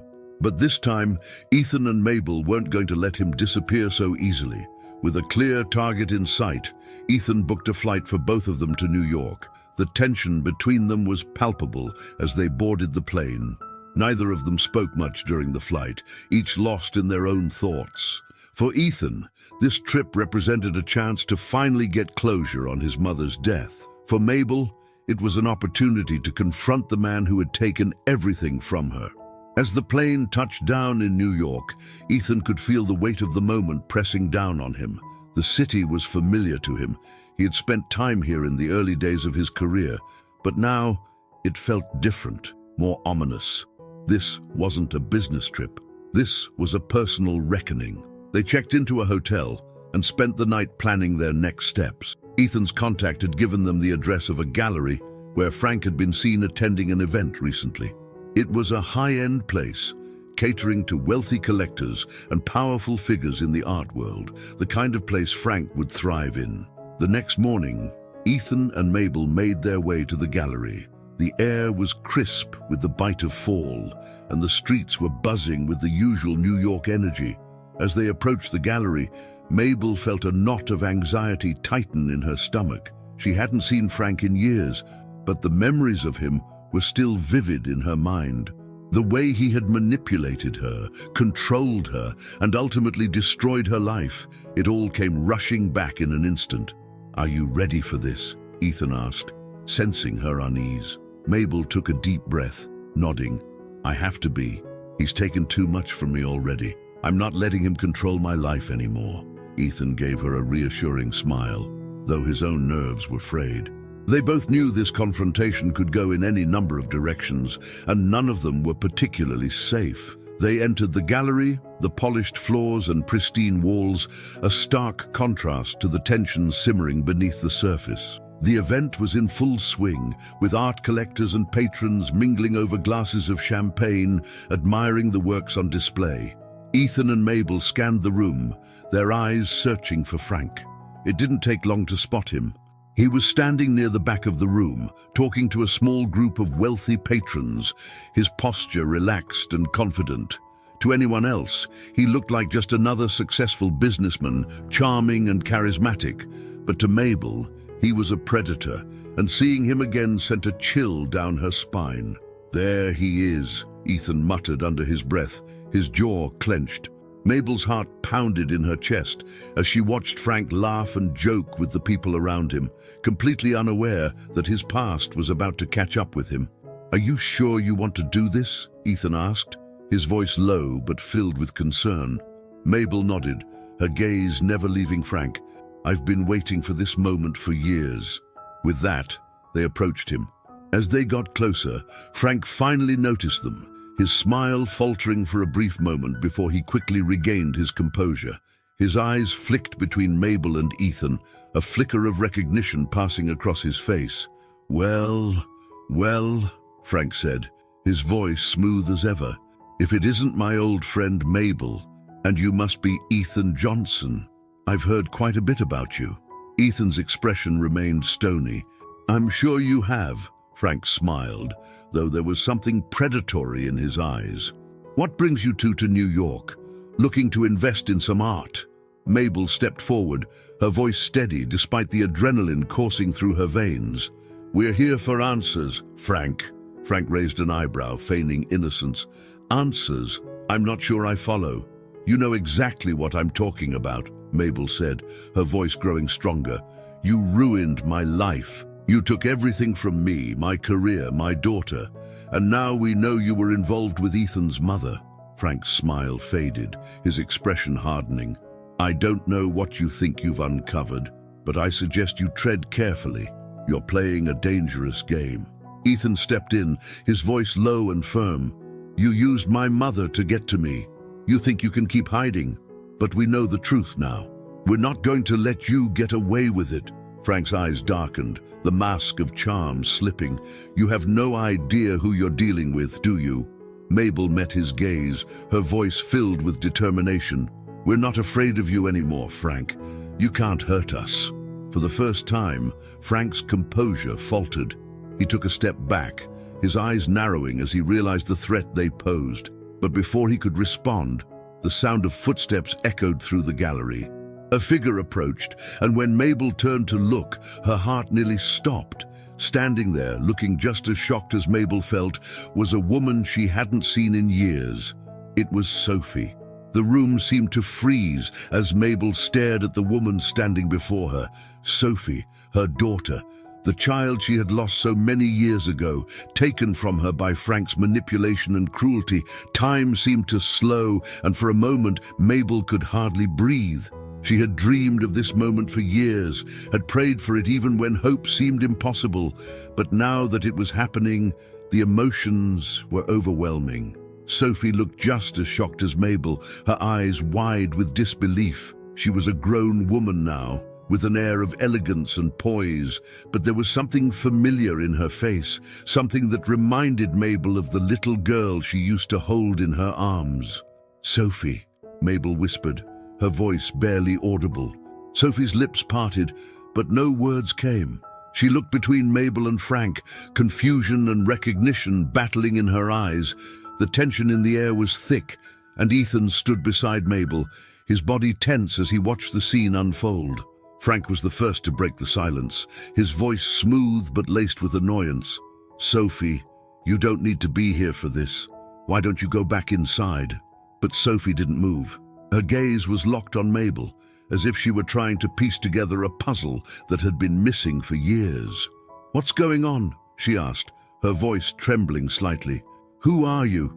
Mabel felt her heart shatter at the question.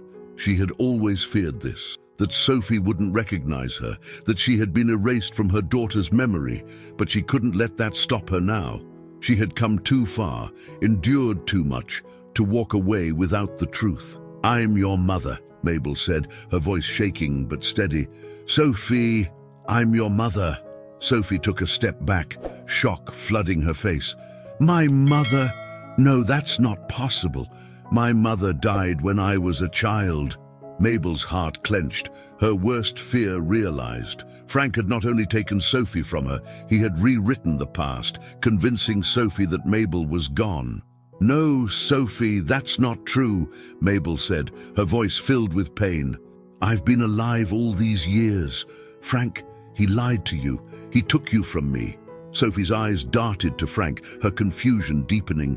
"What is she talking about?" she demanded, her voice louder now, more urgent. "Is this some kind of joke?" Frank's expression hardened, the charm and ease that had defined him for so long slipping away. "It's not what you think, Sophie," he said coolly, his voice laced with control. "Mabel abandoned you. I raised you. I gave you everything you needed. Don't let her confuse you." Mabel's body tensed, anger bubbling to the surface. She had been silent for so many years, letting Frank control the narrative, but not anymore. "I never abandoned you, Sophie," Mabel said firmly, taking a step toward her daughter. "Frank took you from me. He lied to you. He manipulated everything." Sophie looked torn, her gaze flicking between Mabel and Frank. The doubt was clear on her face, but Mabel could see that a part of her wanted to believe. There was something in Sophie's eyes that Mabel recognized, a glimmer of the connection they had once shared. "Is it true?" Sophie asked Frank, her voice filled with uncertainty. "Did you take me from her?" Frank's expression darkened, his eyes narrowing. "I did what I had to do to protect you. Mabel wasn't fit to be a mother. She was reckless, irresponsible. She couldn't provide for you the way I could." Mabel felt a surge of rage, the years of pain and loss boiling to the surface. "You took my life from me, Frank," she spat, her voice rising. "You manipulated me, controlled me, and then you stole Sophie from me. Don't you dare try to twist this into something noble. You're a monster, and you've always been a monster." Frank's jaw tightened, his composure cracking for the first time. "Careful, Mabel," he said coldly. "You're walking a dangerous line." Ethan stepped forward, his voice low and firm. "You're not going to intimidate her anymore, Frank. This ends now. Sophie deserves the truth." Sophie stood frozen, the weight of everything crashing down around her. "Is it true?" she asked again, this time her voice directed solely at Frank, her tone pleading for honesty. "Did you lie to me?" Frank hesitated for a moment, and in that brief pause, everything became clear to Sophie. She took a step back, her face pale as the realization hit her. "Oh my God," Sophie whispered, her hand flying to her mouth. "It's true, you lied to me." Mabel's heart ached as she watched her daughter's world collapse. She wanted to reach out, to comfort Sophie, but she didn't know how. So much time had been lost, and the damage Frank had done was deep. But for the first time, Sophie saw the truth, and that was what mattered. "You took everything from me," Sophie said, her voice shaking as she looked at Frank with a mixture of disbelief and fury. "You made me believe she was gone. You stole my life." Frank's expression hardened, his eyes cold and calculating. "I did what I had to do, Sophie. You were better off without her." Sophie shook her head, tears welling up in her eyes. No, you don't get to decide that. You don't get to take away my mother." Mabel's heart broke as she watched Sophie struggle with the weight of the betrayal. She had been waiting for this moment for so long, but now that it was here, it was filled with pain and confusion. The years of separation, the lies, the manipulation, it all came crashing down at once, and Mabel didn't know if their relationship could survive it. "I'm sorry, Sophie," Mabel said softly, her voice thick with emotion. "I'm so sorry for everything you've been through. I never wanted this. I tried to find you. I did everything I could. But Frank, he made sure I couldn't reach you." Sophie wiped at her eyes, her emotions raw. "I don't know what to believe anymore." Ethan stepped in, his voice calm but steady. "Believe this, Sophie. Frank used both of you. He's been playing this game for years, manipulating people, taking control of their lives for his own benefit. He did it to Mabel, and I think he did it to my mother too." Sophie looked at Ethan, her brow furrowed. "Your mother?" Ethan nodded. "There's more to this story, Sophie. I think Frank was involved in my mother's life too, and I believe he had something to do with her death." The room fell silent as Sophie processed everything. The weight of the revelations was overwhelming, and for the first time in her life, she saw Frank for what he truly was: a manipulator, a liar, someone who had twisted her reality for his own gain. Without another word, Sophie turned on her heel and walked out of the gallery, her steps quick and determined. Mabel watched her go, her heart aching, but she didn't follow. She knew Sophie needed time to process, time to heal. There were no easy answers here, no simple solutions. The years of damage Frank had caused couldn't be undone in a single moment. Ethan placed a hand on Mabel's shoulder, offering her a quiet support. "She'll come back, Mabel. She just needs some time." Mabel nodded, though her heart felt heavy with uncertainty. "I hope so," she whispered. I've already lost so much time with her. I don't want to lose her again." Frank, who had been standing silently, finally spoke, his voice low and threatening. "You think you've won. You think this is over." Ethan turned to him, his expression cold. "No, Frank. It's just beginning." With that, Ethan and Mabel walked out of the gallery, leaving Frank behind. There were still so many questions left unanswered, but one thing was certain: they weren't done with Frank. Not by a long shot. As they stepped out into the cool New York air, Mabel took a deep breath. The confrontation with Sophie had been heartbreaking, but it was a start. The truth had finally come to light, and now they had to face whatever came next, together. The chill of the New York evening clung to Mabel as she and Ethan walked away from the gallery. The confrontation with Frank had left her drained, emotionally and physically. Seeing Sophie again after so many years stirred up every emotion she had buried: love, regret, anger, and fear. The moment hadn't gone the way she had imagined it during the endless years of waiting. There had been no joyous reunion, no instant reconnection, just confusion and pain. And Sophie, her little girl, was a woman now, a stranger with the face of the child Mabel had lost. As they turned the corner onto a quieter street, Ethan glanced at Mabel, concern written on his face. "Are you okay?" he asked gently. Mabel's throat tightened, but she nodded, blinking back the tears that threatened to spill. "I don't know," she admitted, her voice small. "I thought I was ready for this, but seeing her, it was harder than I expected." Ethan paused, his expression softening. "She just needs time, Mabel. She's been lied to her whole life. Frank's poisoned everything, and it's going to take a while for her to sort through it."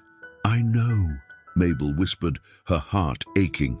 I don't know if she'll ever forgive me, or if she'll even want me in her life after all of this." Ethan stopped walking and turned to face her, his voice firm but kind. "Sophie's been living in Frank's shadow for years. Now that she knows the truth, it's going to be painful for her, but she'll come around. She'll see who Frank really is, and when she does, she'll realize you were the one who was always there for her, even if you weren't physically with her." Mabel nodded again, though the doubt lingered. She had spent so many nights dreaming of the moment she would be reunited with Sophie, but now that it had happened, it felt like nothing had been resolved. Her daughter had walked away, overwhelmed by the truth and confused by the lies she had lived with for so long. And Frank was still a looming threat. Mabel knew that this wasn't the end. Frank wasn't going to let them expose him without a fight. Back at the hotel, Ethan and Mabel sat in silence for a while, each lost in their own thoughts. Mabel stared out the window, the lights of the city glittering below, while Ethan flipped through the pages of a folder on his lap. He had spent the last few days gathering more information about Frank's business dealings, hoping to find something, anything, that could bring him down legally. But Frank was slippery, and much of what he had done was buried beneath layers of fake names and shell companies. "I found something," Ethan said suddenly, breaking the silence. Mabel turned to him, her brow furrowed. "What is it?" Ethan handed her a document, his expression grim.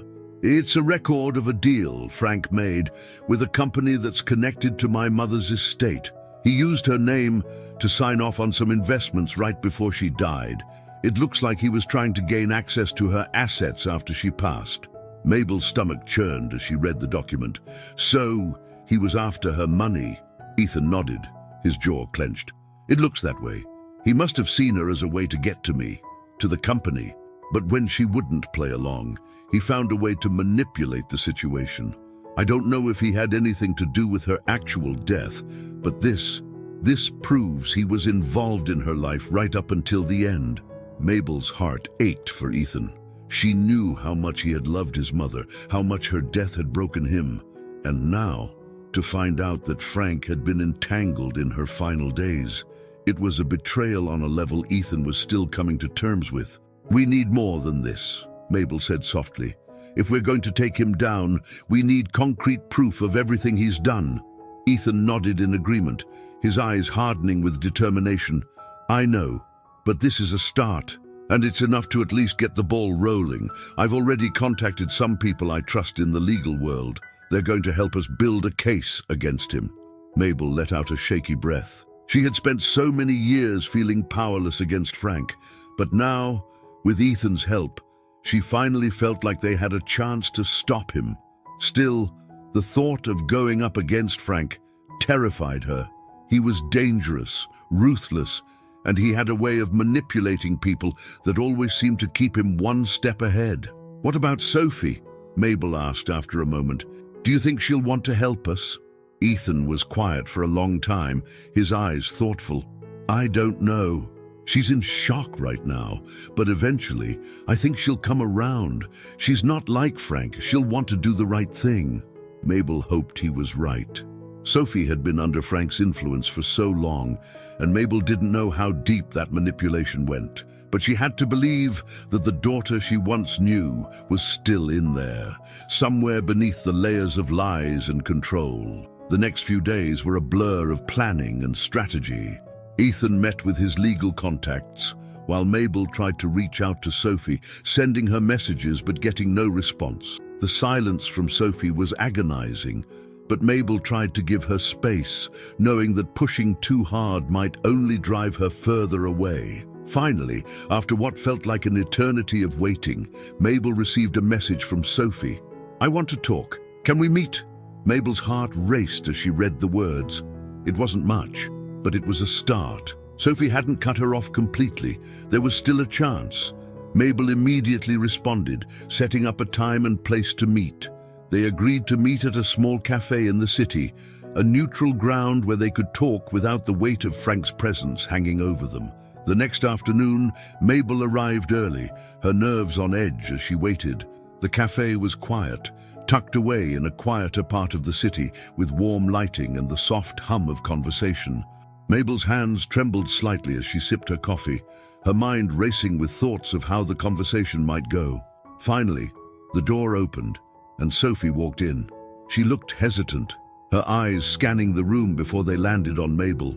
For a moment, their gazes locked, and Mabel saw the uncertainty and hurt in Sophie's eyes, but she also saw a flicker of something else, something that gave her hope. Sophie approached the table slowly, sitting down across from Mabel without saying a word. The silence between them was heavy, but Mabel didn't rush to fill it. She knew Sophie needed to be the one to start. After a few moments, Sophie spoke, her voice quiet but steady. "I don't know what to believe." Mabel's heart ached at the vulnerability in her daughter's voice. "I know, and I'm sorry for everything you've been through. I wish I could take away the pain, but all I can do is tell you the truth." Sophie looked down at her hands, her fingers twisting nervously. "Frank, he raised me. He was all I knew. And now, to find out that everything was a lie, it's hard to wrap my head around." "I understand," Mabel said gently. "He manipulated you the way he manipulated me. He made you believe I wasn't there for you. But Sophie, I never stopped looking for you. I never stopped trying." Sophie's eyes flickered with emotion, but she didn't say anything. "I know it's a lot to process," Mabel continued, her voice soft but steady. "But you deserve to know the truth. You deserve to know what really happened." Sophie finally looked up, her eyes filled with confusion and hurt. "Why didn't you find me sooner?" Mabel swallowed hard, the weight of the question crushing her. "I tried, Sophie. I tried so hard. But Frank made sure I couldn't. He blocked every avenue I had, and by the time I realized what was happening, it was too late. He had taken you, and I had no way to reach you." Tears welled up in Sophie's eyes as she processed Mabel's words. "I don't know how to trust you after all these years." Mabel's heart broke at the admission, but she understood. Trust couldn't be rebuilt overnight. "I don't expect you to trust me right away," she said softly. "But I'm here, and I'm not going anywhere. We can take this as slow as you need to. I just want you to know that I'm here, and I love you." Sophie wiped at her eyes, her emotions raw. "I need time." Mabel nodded, her voice gentle. "Take all the time you need. I'll be here when you're ready." Sophie stood, her movements slow and uncertain. I'll think about everything." Mabel watched as her daughter turned and walked out of the cafe, leaving her with a mixture of hope and heartache. It wasn't the reunion she had dreamed of, but it was a step. And for now, that was enough. In the days that followed her emotional meeting with Sophie, Mabel found herself caught between cautious optimism and deep anxiety. The fact that Sophie had shown up at the cafe and stayed long enough to listen had given Mabel a glimmer of hope. But the uncertainty in Sophie's eyes, her struggle to trust, still weighed heavily on her heart. Mabel knew this journey wasn't going to be easy, but she was prepared to fight for any chance to rebuild her relationship with her daughter. Meanwhile, Ethan had been relentless in his search for more information about Frank. He had uncovered layers of deception, years of carefully crafted lies and fraudulent dealings that stretched back long before his mother's death. The more he discovered, the more Ethan realized just how deep Frank's influence ran. Not only in Mabel's life, but in his own family as well. Frank wasn't just a manipulative ex. He was a threat, someone who had managed to entangle himself in their lives for far too long. Ethan sat at his kitchen table one evening, surrounded by papers and documents he had gathered from lawyers, investigators, and former business associates of Frank. His head ached from the hours of combing through every detail, looking for the one piece of evidence that could bring Frank down once and for all. But it was like trying to unravel a web spun over decades. Each thread seemed to lead to another layer of deceit. Mabel joined him at the table, carrying 2 mugs of coffee. She placed one in front of him and sat down, glancing at the mountain of paperwork spread across the table. "You've been at this all day," she said gently. "You should take a break." Ethan sighed, rubbing his temples. "Now, I can't stop now. I'm close to finding something. I can feel it. There has to be a way to expose him." Mabel sipped her coffee, her brow furrowed in thought. "What about the connection to your mother? Is there anything in her estate that could link him directly to what happened?" Ethan frowned, shuffling through the papers in front of him. "I've been trying to find that exact link. I know he was involved in some shady investments right before she died, but there's nothing concrete that ties him to her death. Everything is just circumstantial." Mabel's heart ached for Ethan. She could see how much this was weighing on him, the toll it was taking. "Ethan, I know you want to take him down, but you can't carry this burden alone. We'll figure it out together." Ethan looked at her, his eyes filled with a mixture of determination and exhaustion. "I appreciate that, Mabel, but this is personal. Frank's not just some criminal. He's responsible for my mother's death, I'm sure of it. And now he's done the same thing to you and Sophie. I can't let him get away with this. Mabel reached across the table, placing her hand on his. We'll stop him, Ethan. But you're not in this fight alone. The next day, Ethan received a call from one of his contacts in New York, a private investigator he had hired to look into Frank's business dealings. The investigator had managed to track down one of Frank's former associates, a man who had worked closely with him during the time of Laura's death. The associate was willing to talk, but only in person. He was nervous, afraid of what might happen if Frank found out he was cooperating. Ethan arranged to meet the man at a discreet location in the city, a small diner on the outskirts of Manhattan. Mabel insisted on coming with him, despite Ethan's concerns about her safety. She wasn't going to sit on the sidelines when it came to taking down the man who had destroyed her life. They arrived at the diner that evening, the atmosphere tense as they waited for Frank's former associate to arrive. The place was nearly empty, save for a few scattered patrons and a waitress behind the counter. Mabel could feel her heart pounding in her chest, her nerves on edge. She wasn't used to this kind of confrontation, but the stakes were too high for her to back down now. After what felt like an eternity, a man walked through the door, his eyes scanning the room nervously before landing on Ethan and Mabel. He was tall, with graying hair and a worn expression, like someone who had seen too much and was tired of running. He approached their table cautiously, glancing around as if he expected Frank to appear at any moment. "You're Ethan Johnson?" the man asked, his voice low and wary. Ethan nodded. "And you're Vince?" The man, Vince, nodded and slid into the booth across from them, his eyes darting around the diner again. "I don't have much time. If Frank finds out I'm talking to you, well, let's just say he's not the forgiving type." Ethan leaned forward, his tone serious. "We need to know everything you can tell us about Frank. How he operated, what he was involved in, and more importantly, how he's connected to my mother."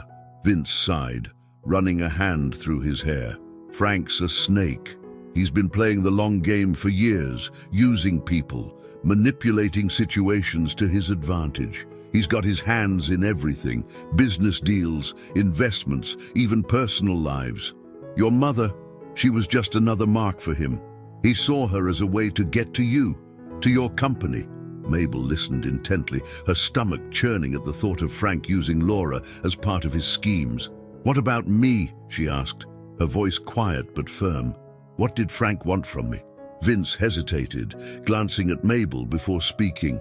"You were different, Frank. He's always been a control freak, but with you, it was personal. He wanted to own you, to shape you into something he could use. When you started resisting, when you wouldn't let him control you the way he wanted, he decided to take everything from you." Mabel's heart sank. She had always known that Frank's manipulation had been about control, but hearing it laid out like this was gut-wrenching. Ethan's jaw clenched. "Did Frank have anything to do with my mother's death? Was it an accident, or did he have a hand in it?" Vince hesitated again, clearly weighing the danger of what he was about to say. "I don't have proof," he said finally, "but I heard things, people talking. There were whispers that Frank was involved, that he set things in motion to make sure she wouldn't be around to stop him. But you'll never find anything solid. Frank's too good at covering his tracks." Ethan's fists tightened, the frustration building inside him. There has to be something, some way to bring him down. Vince shook his head. "If you want to take him down, you'll need to get him to slip up. He's careful, but he's not invincible. Sooner or later, his ego will get the better of him." Mabel and Ethan exchanged a glance. They had been fighting Frank in the shadows for too long, reacting to his moves instead of taking control of the situation. If they were going to stop him, they needed to force him into a mistake. Ethan leaned forward, his voice cold and determined. "We're going to take him down, Vince, and we're not stopping until we do." Vince stood, nodding grimly. "Good luck. You're going to need it." After Vince left, Mabel and Ethan sat in silence for a moment, absorbing everything they had learned. The path ahead wasn't going to be easy, but now they had a clearer sense of who Frank really was and how far he would go to protect his secrets. "We need to force his hand," Ethan said, his voice low. "Get him to make a mistake, something public." Mabel nodded, her mind racing. "But how? Frank's too careful. He'll see us coming." Ethan's eyes narrowed as a plan began to form in his mind. "He won't if we make him think he's in control." Mabel looked at him, curious. "What are you thinking?" "We'll set a trap," Ethan said, his voice firm. "We'll use his own ego against him. And this time, we'll be ready." As they left the diner and stepped out into the cool night air, Mabel felt a strange mixture of fear and hope. The fight was far from over, but for the first time in years, she felt like they had the upper hand. They were no longer running from Frank, they were coming for him, and this time they wouldn't stop until the truth was fully exposed. The weight of the plan they were crafting hung over Mabel and Ethan as they returned to the hotel later that night. Their conversation with Vince had confirmed what they had feared all along. Frank wasn't just a con artist. He was a man who would do anything, no matter how ruthless, to maintain control. And now it was up to them to bring him down. But the risk was enormous. Frank had destroyed lives before, and they knew he wouldn't hesitate to do it again if he felt cornered. Mabel couldn't stop thinking about Sophie. Though the meeting at the cafe had been a small step, Sophie had still been confused, torn between the lies Frank had fed her and the truth Mabel was trying to show her. Mabel knew that time was running out. If Frank found out they were closing in on him, he would tighten his grip on Sophie, and she might disappear from Mabel's life forever. As they sat in the hotel room, poring over the details of the trap they were setting, Mabel voiced her concerns. "Frank's not just going to slip up easily," she said, her voice tense. "If we make a move too soon, he'll catch on. And if that happens, I'll lose Sophie for good." Ethan looked up from the documents spread across the table, his expression serious. "I know. That's why we have to be smart about this. We need to hit him where he's vulnerable. His ego. Vince was right. Frank thinks he's untouchable. We have to use that against him." Mabel ran a hand through her hair, her mind racing with worry. "But how? What's going to make him let his guard down?" Ethan paused, thinking deeply. "We need to create a situation that's too good for him to resist, something that looks like an opportunity, something he can't pass up." Mabel frowned, unsure. "Like what?" Ethan leaned forward, his eyes sharp with determination. "We bait him with a deal. Something big, something that feeds into his need for control and power, but we make sure it's rigged from the start. We'll set him up, and when he takes the bait, we'll have everything we need to expose him." Mabel hesitated. The plan was risky, but she knew Ethan was right.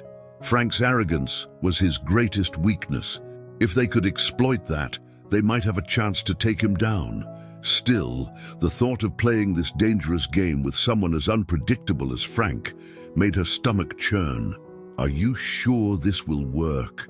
she asked quietly. Ethan met her gaze, his voice firm. "It has to. We don't have any other choice." The following day, Ethan put the plan in motion. Using his business connections, he created a fake investment opportunity, a high-stakes, exclusive deal that would be impossible for Frank to ignore.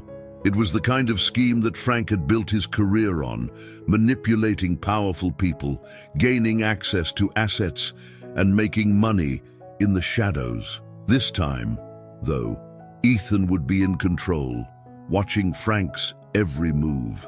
Mabel, meanwhile, focused on Sophie. She couldn't lose sight of what was most important, rebuilding her relationship with her daughter. Though Sophie had asked for space, Mabel wasn't going to let her slip away again. She reached out carefully, sending Sophie messages, little pieces of her life and her love, trying to bridge the gap that had formed between them. One afternoon, to Mabel's surprise, Sophie responded. The message was short, but it was enough to make Mabel's heart race. "Can we meet again? I have questions." Mabel immediately agreed, setting up another meeting at the same cafe. This time, she went in with more hope. Sophie wasn't rejecting her. She was trying to understand, trying to find her way through the confusion Frank had created. When Mabel arrived at the cafe, she found Sophie already sitting at the same table they had shared before. She looked different this time, more guarded, but also more focused. It was clear that she had spent the last few days thinking deeply about everything Mabel had told her. As Mabel sat down, Sophie wasted no time. "Tell me everything," Sophie said, her voice steady but filled with urgency. "No more half-truths. I need to know what really happened between you and Frank." Mabel took a deep breath, knowing that this was her chance to finally give Sophie the truth she deserved. "When I met Frank, I thought he was everything I wanted," Mabel began, her voice soft but steady. "He was charming, successful, and he made me feel like I was important. But over time, I realized that he wasn't the man I thought he was. He was controlling, manipulative, and cruel. He used my love for you against me, Sophie. He made me believe that I wasn't good enough to be your mother, that I was a failure. And when I tried to leave him, he took you from me." Sophie listened, her face a mask of conflicted emotions. "Why didn't you fight for me? Why didn't you try harder?" Mabel's heart broke at the question. "I did, Sophie. I tried everything. But Frank, he had connections. He made it impossible for me to reach you. He manipulated the legal system, turned people against me. By the time I realized what was happening, he had already poisoned your mind against me. I thought about you every day. I never stopped trying to find a way back to you." Tears welled up in Sophie's eyes, but she blinked them away, her voice trembling with anger and hurt. "He told me you abandoned me, that you didn't want me. I spent my whole life believing that." Mabel reached out, her hand trembling as she placed it on Sophie's. "That was never true. I've always loved you, Sophie. I've always wanted you in my life." Sophie pulled her hand away, her eyes filled with pain. "I don't know how to believe you. I don't know what's real anymore." Mabel's heart sank, but she didn't push. "I understand, but I'm here now, and I'll do whatever it takes to prove to you that I'm telling the truth." Sophie was silent for a long time, her gaze distant as she processed everything. Finally, she spoke, her voice barely above a whisper. "What about Ethan? How is he involved in all of this?" Mabel took another deep breath, knowing that the next part of the story was even more complicated. Ethan's mother, Laura, was involved with Frank, too. "We think Frank was trying to use her to get to Ethan, to manipulate his company and gain control. Ethan's been trying to uncover the truth about what happened to his mother, and we believe Frank might have had a hand in her death." Sophie's eyes widened in shock. "Are you saying Frank killed someone?" "We don't know for sure," Mabel said carefully, "but we think he was involved. That's why Ethan and I are working together.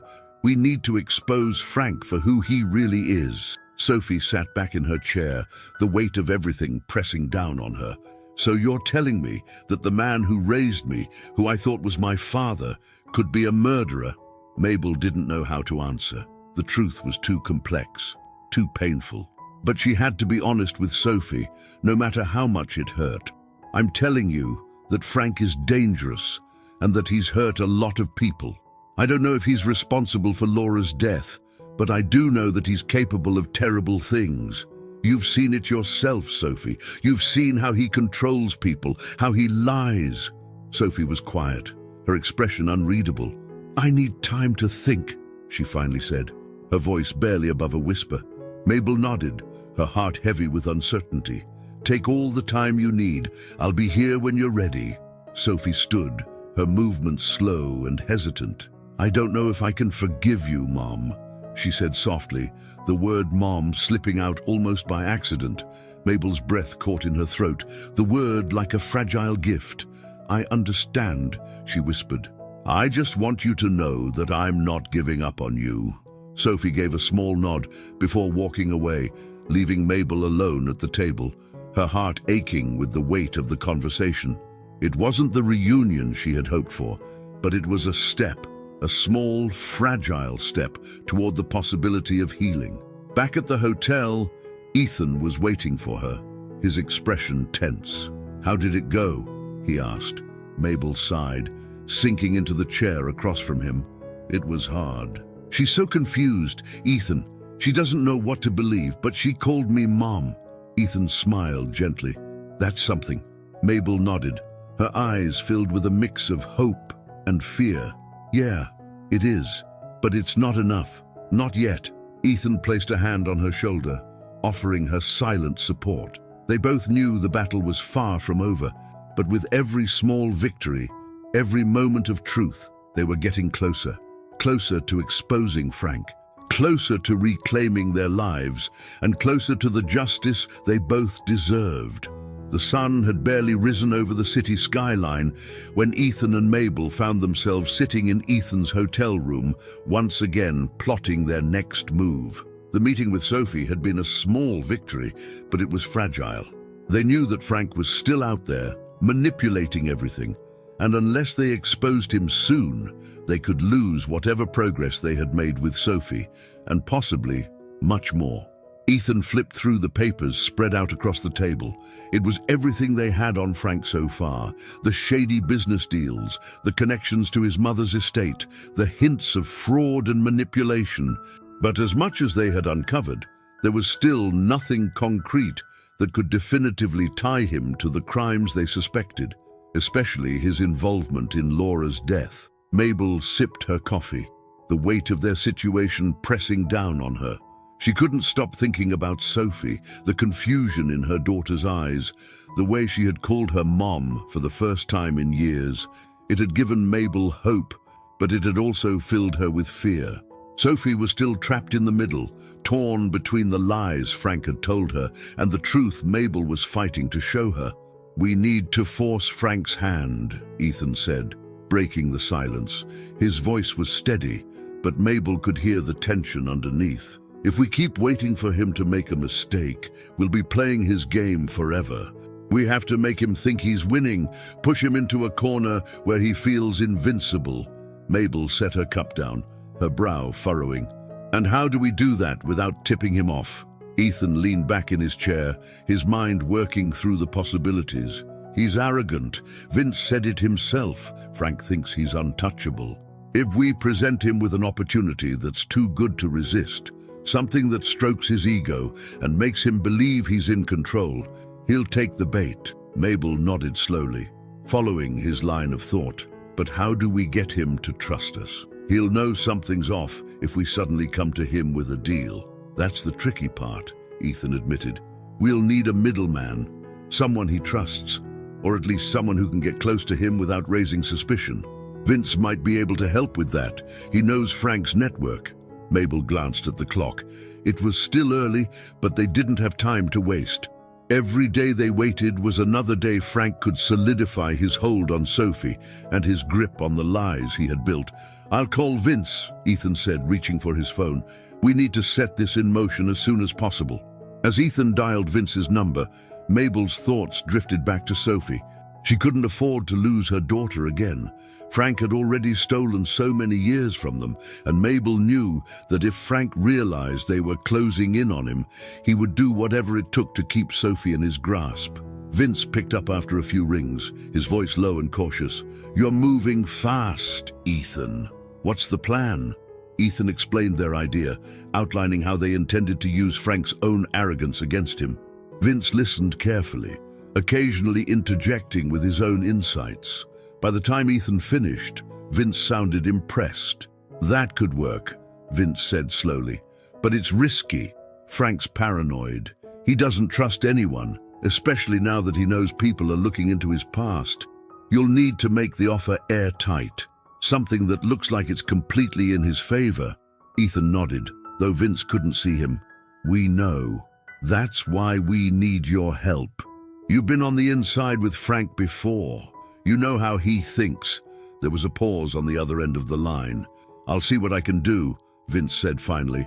"But you need to be careful. Frank's not just going to walk into a trap without a fight." "We understand," Ethan said firmly, "but this is the only way.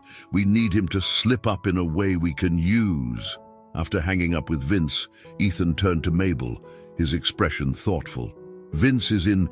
He's going to reach out to someone in Frank's circle. Someone who can get the message to him without raising suspicion." Mabel exhaled slowly, trying to calm the anxious knot in her chest. "And what do we do in the meantime?" Ethan's jaw tightened. We prepare. We get everything in place so when Frank takes the bait, we can move quickly. The rest of the day was a blur of activity. Ethan and Mabel worked tirelessly to finalize the details of their trap. They crafted the fake deal meticulously, ensuring that it looked legitimate on the surface while hiding the trap underneath. Ethan pulled in contacts from his business world, people who could vouch for the deal's authenticity, and Mabel helped with the legal aspects, making sure there were no loose ends that could tip Frank off. Days passed, and they waited anxiously for word from Vince. Every phone call, every message, felt like it could be the one that would set everything in motion. The tension in the air was palpable, and Mabel found herself constantly checking her phone, hoping for a message from Sophie as well. Then, finally, the call came. "It's done," Vince said over the phone. "The offer's been made, and Frank's biting. He's interested." Ethan's heart raced. "What's the next step?" "You'll need to meet him in person," Vince said. "He's cautious, but the deal is too good for him to pass up. He wants to meet to finalize the details." Ethan nodded, adrenaline coursing through him. "Where and when?" "Tomorrow night," Vince replied. "There's a private club he uses for his business meetings. It's exclusive, invite only, but I've arranged for you to be on the list. Frank doesn't know it's you yet, just that someone important will be there to close the deal." After hanging up, Ethan turned to Mabel, his eyes filled with determination. "Tomorrow night. It's happening." Mabel's stomach twisted with nerves. "Are you sure we're ready for this?" "We have to be," Ethan said, his voice resolute. "This is our best chance to bring him down." The next evening, Mabel and Ethan prepared for the meeting. They both knew the stakes. If this went wrong, Frank would know they were onto him, and the consequences could be disastrous. But if they succeeded, they would finally have the leverage they needed to expose him. Ethan dressed in a sharp suit, the kind he used to wear for high-level business meetings, though this time the stakes were much higher than any deal he had ever negotiated. Mabel stood beside him, her heart pounding as she checked over the documents one last time. "Are you ready?" Ethan asked, his voice calm but intense.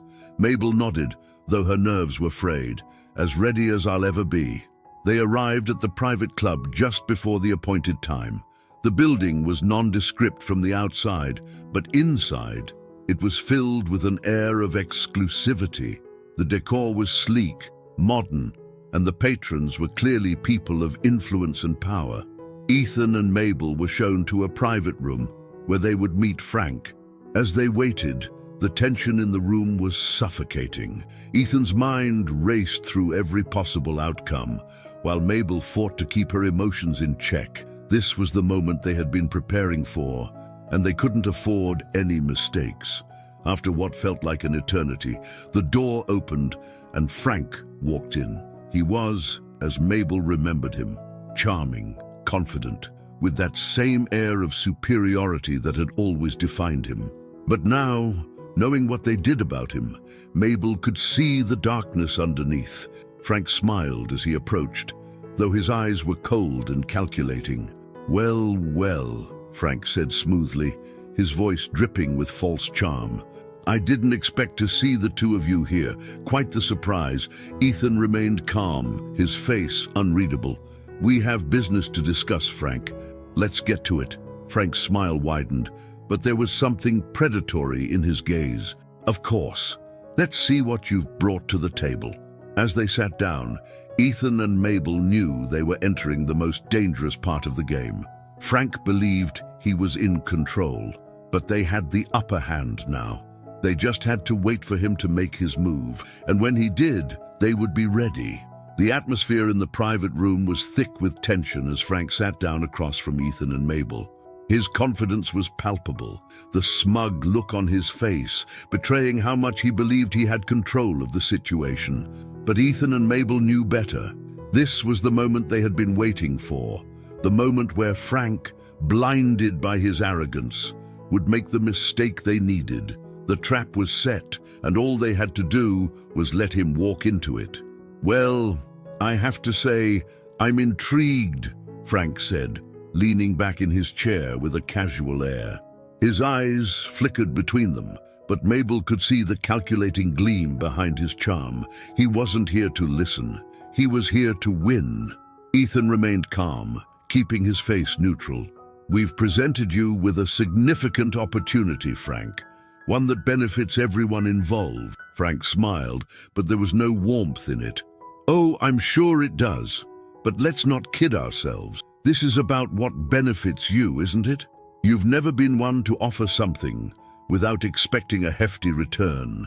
Mabel's heart pounded as she watched the interaction unfold.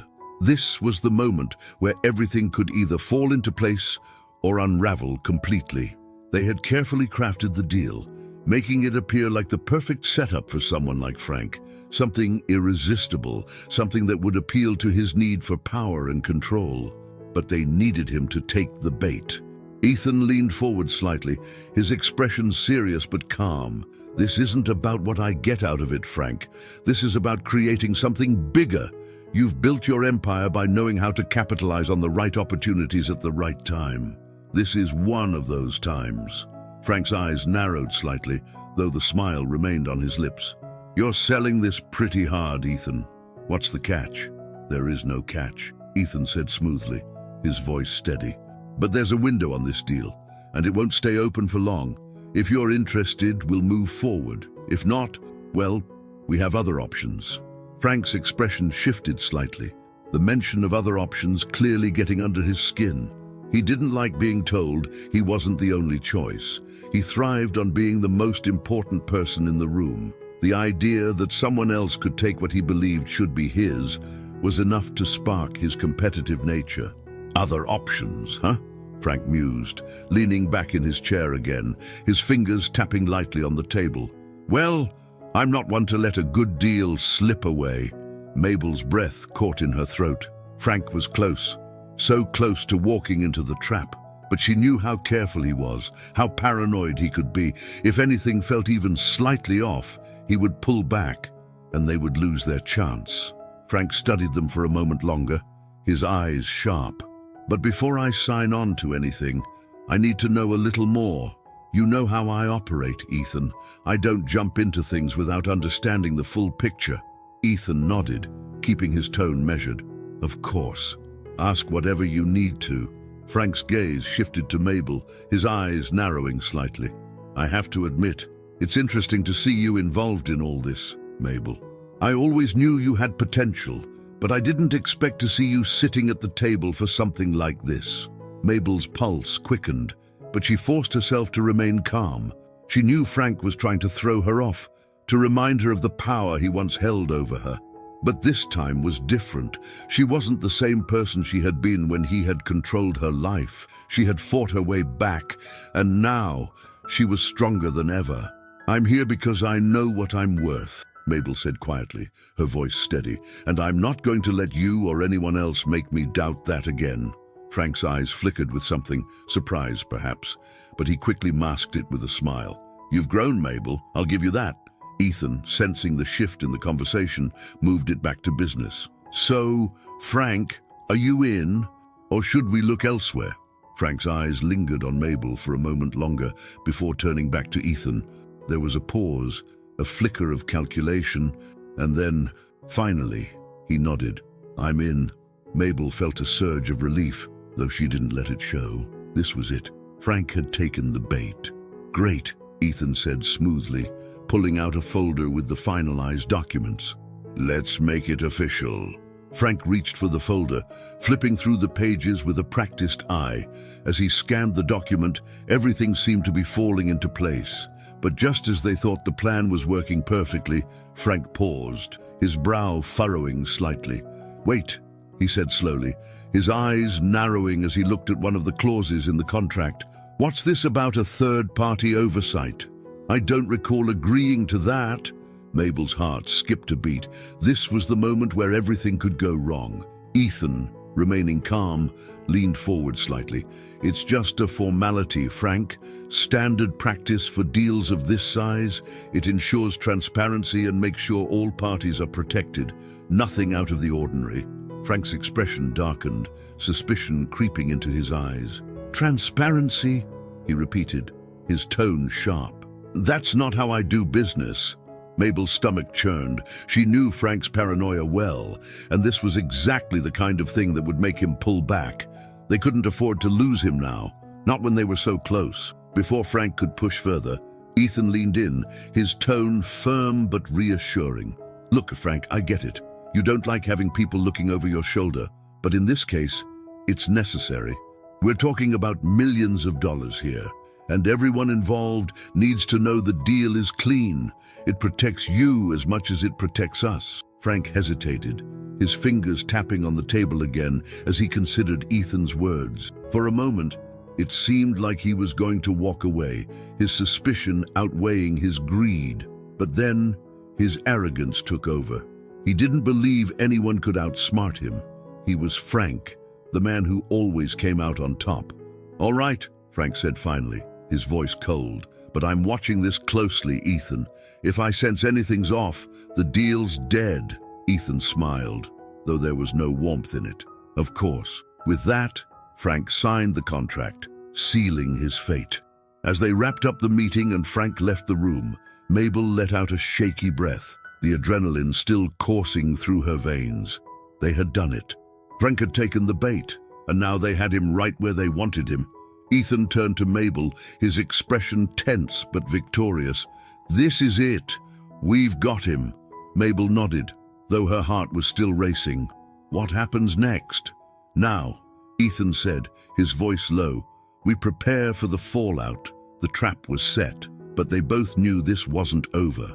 Frank was still dangerous, and when he realized what they had done, there would be consequences. But for the first time, they had the upper hand. As they left the club and stepped into the cool night air, Mabel felt a strange mix of fear and hope. The battle wasn't over, but they had taken a huge step forward.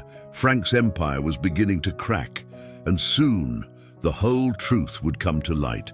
But even as they walked away, Mabel couldn't shake the lingering worry about Sophie.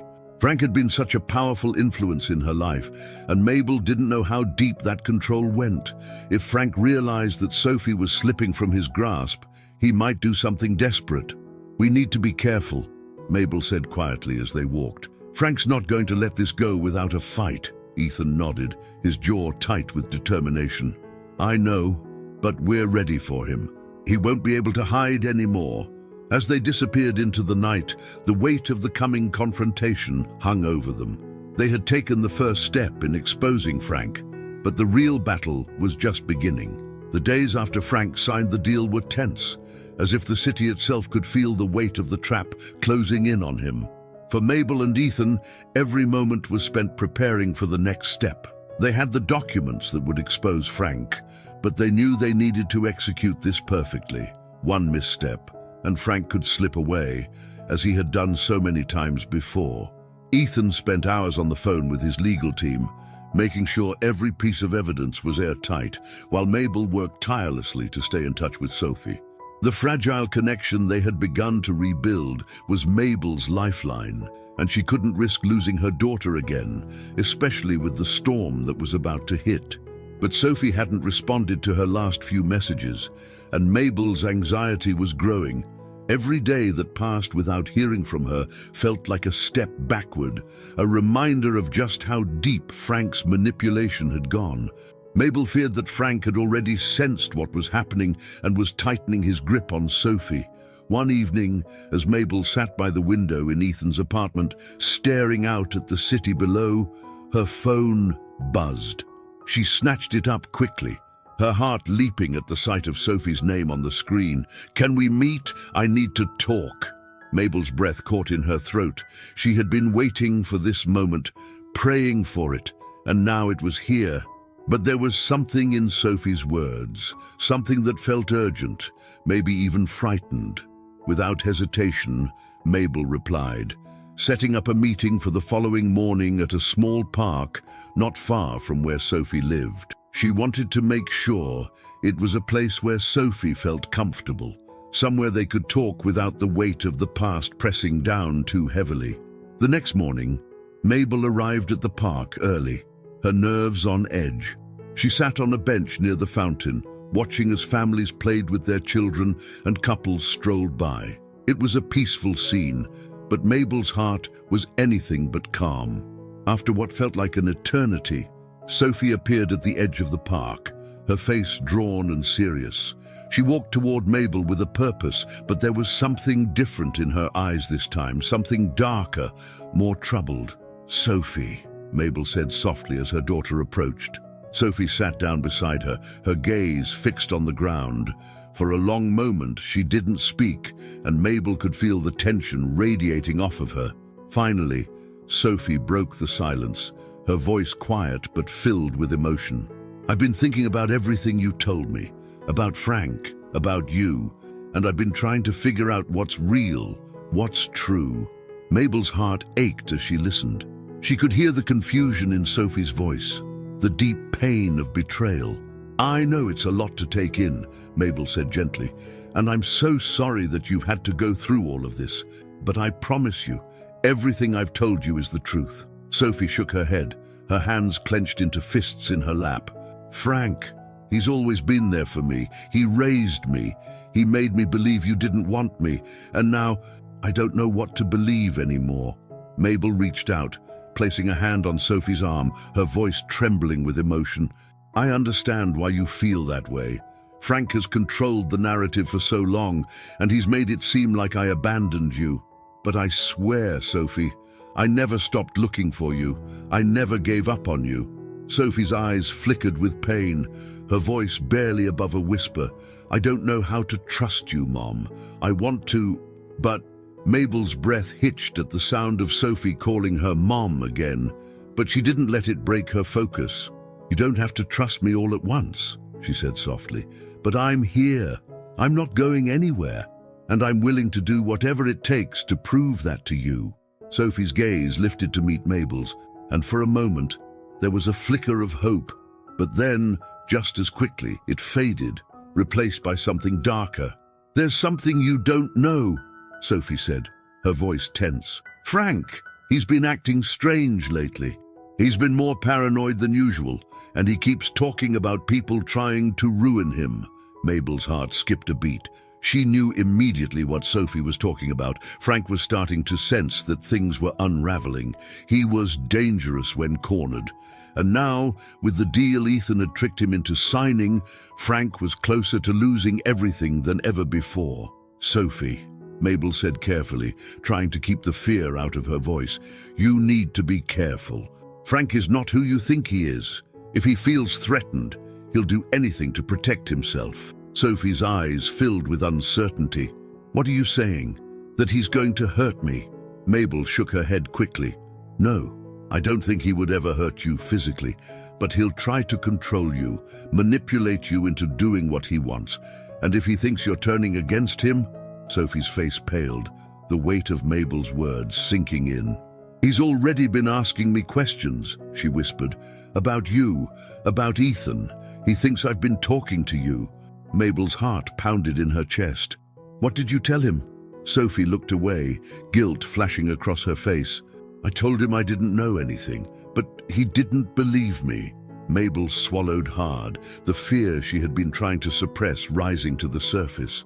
Frank was already suspicious, and if he thought Sophie was working against him, he wouldn't hesitate to use her as leverage.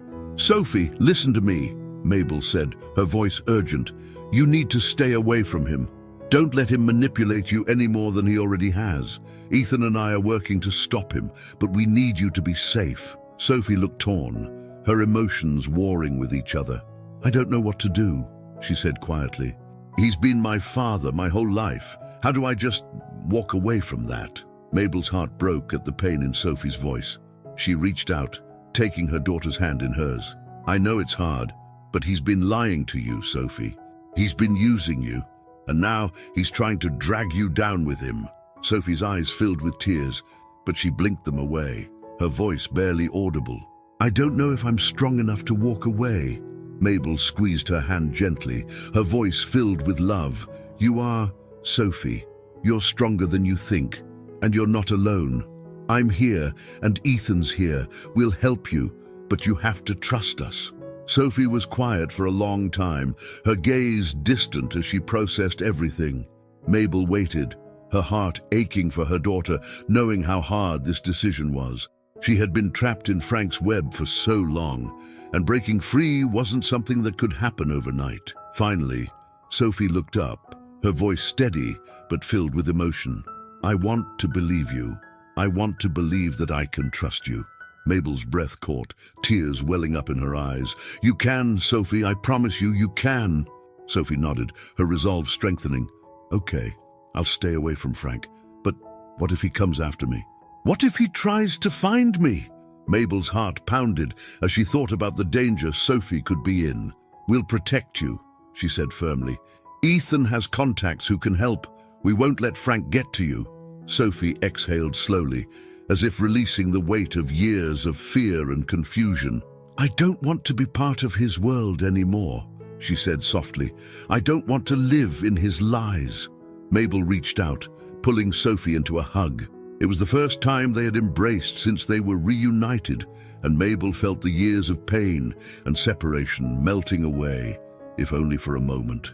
"I love you, Sophie," Mabel whispered, her voice breaking. "I never stopped loving you." Sophie clung to her mother, her voice trembling. "I love you too, Mom." They stayed like that for a long time, the world around them fading into the background. For the first time in years, Mabel felt a sense of peace, a sense of hope that maybe, just maybe, they could heal from everything Frank had done. But even as they held each other, Mabel knew that the fight wasn't over. Frank was still out there, and he wasn't going to let go of his empire without a fight. And when he found out that Sophie had turned against him, he would come for them. The day after Mabel and Sophie's emotional meeting, the weight of what they had to do pressed heavily on both Mabel and Ethan. The trap they had set for Frank was slowly tightening, but they both knew that as soon as Frank sensed he was losing control, he would become more dangerous than ever. Mabel had managed to convince Sophie to stay away from him, but that only meant Frank would be looking for her, desperate to regain his grip on the one person he still believed he controlled. Ethan spent the morning in meetings with his legal team, finalizing the documents that would expose Frank's fraudulent dealings and tie him directly to Laura's death. The evidence they had gathered over the last few weeks had painted a clear picture of Frank's manipulation, but Ethan knew that getting justice wouldn't be as simple as just turning over the evidence. Frank was powerful, with connections in high places, and he would use every resource at his disposal to fight back. By late afternoon, Ethan returned to the apartment where Mabel was waiting, her nerves clearly on edge. She paced the room, her thoughts bouncing between her worry for Sophie and the looming confrontation with Frank. It was only a matter of time before Frank realized the full scope of the trap they had set, and when that happened, there was no telling how he would react. "How's Sophie?" Ethan asked as he stepped inside, noticing the tension in Mabel's posture. "She's staying at a friend's place for now," Mabel replied, her voice tight with anxiety. "She didn't want to go home, not while Frank is still looking for her." Ethan nodded. "That's good. We need to keep her away from him until this is over." Mabel stopped pacing and turned to face Ethan, her eyes filled with worry. "What if this doesn't work, Ethan? What if Frank finds her before we can stop him?" Ethan crossed the room and placed a reassuring hand on her shoulder. "We're doing everything we can, Mabel. The evidence we've collected is solid. Once we turn it over to the authorities, Frank won't be able to escape. But we need to be patient. We can't rush this." Mabel sighed, her shoulders slumping slightly. "I just want this to be over. I want Sophie to be safe." "She will be," Ethan said, his voice steady. "We'll make sure of it." The rest of the day passed slowly, each hour feeling like an eternity as they waited for the final pieces of their plan to fall into place. Ethan received a call from one of his contacts in law enforcement, confirming that they were ready to move on Frank as soon as the evidence was officially submitted. It was a small reassurance, but it still didn't ease the growing sense of dread that hung in the air. That evening, as Mabel and Ethan sat quietly in the living room, the tension was broken by the sound of Ethan's phone buzzing. He glanced at the screen and saw a text from one of his contacts. "Frank's onto you. He knows something's up. Be careful." Ethan's stomach dropped as he read the message, and he immediately turned to Mabel, his voice urgent. "Frank knows. Mabel's eyes widened in fear. "What do you mean? How does he know?" "I don't know how, but he's figured out that we're coming after him," Ethan said, his mind racing. "We need to act now, before he does something reckless." Mabel's heart pounded in her chest. If Frank was onto them, that meant Sophie was in even greater danger. Frank wasn't just going to let this go. He would come for them, and he would use anyone he could to protect himself. "We need to warn Sophie," Mabel said quickly, reaching for her phone. Ethan nodded. "Tell her to stay where she is. We'll figure out how to protect her." Mabel dialed Sophie's number, her hands shaking as she waited for her daughter to pick up. The phone rang once, twice, and then, "Sophie," Mabel said, her voice breathless. "Mabel." Sophie's voice was filled with concern. "What's going on? You sound scared." Mabel took a deep breath, trying to steady herself. "Listen to me, Sophie. Frank knows what we're doing. He knows we're trying to stop him, and I think he might come after you." There was a pause on the other end of the line, and Mabel could hear the fear in Sophie's voice when she finally spoke. "Well, what do I do?" "Stay where you are," Mabel said firmly. "Don't go anywhere. Ethan and I will figure out how to keep you safe." Sophie hesitated for a moment, then said softly, "Okay, but Mom, be careful. Frank isn't going to let this go without a fight." Mabel's heart broke at the fear in Sophie's voice. "I know, honey, but we're going to stop him, I promise." After hanging up, Mabel turned to Ethan, her hands trembling. "We need to end this, Ethan." "We can't keep waiting." Ethan nodded, his jaw clenched in determination. "We'll turn over the evidence tonight.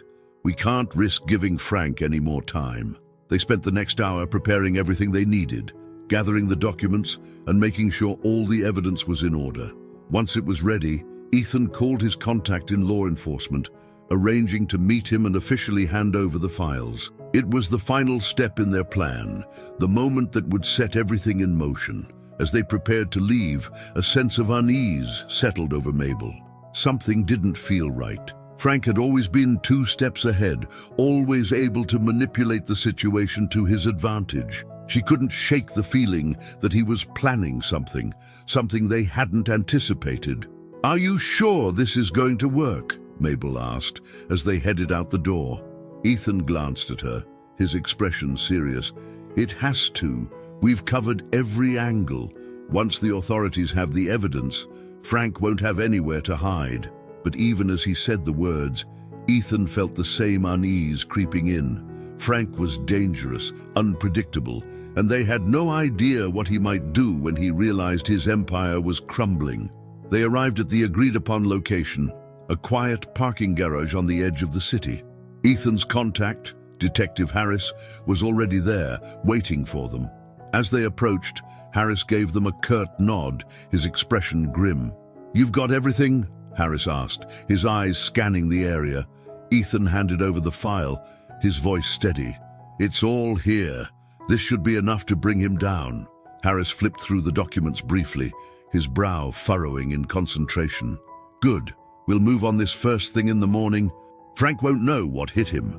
Mabel exhaled a shaky breath, feeling a small sense of relief for the first time in days. They had done it.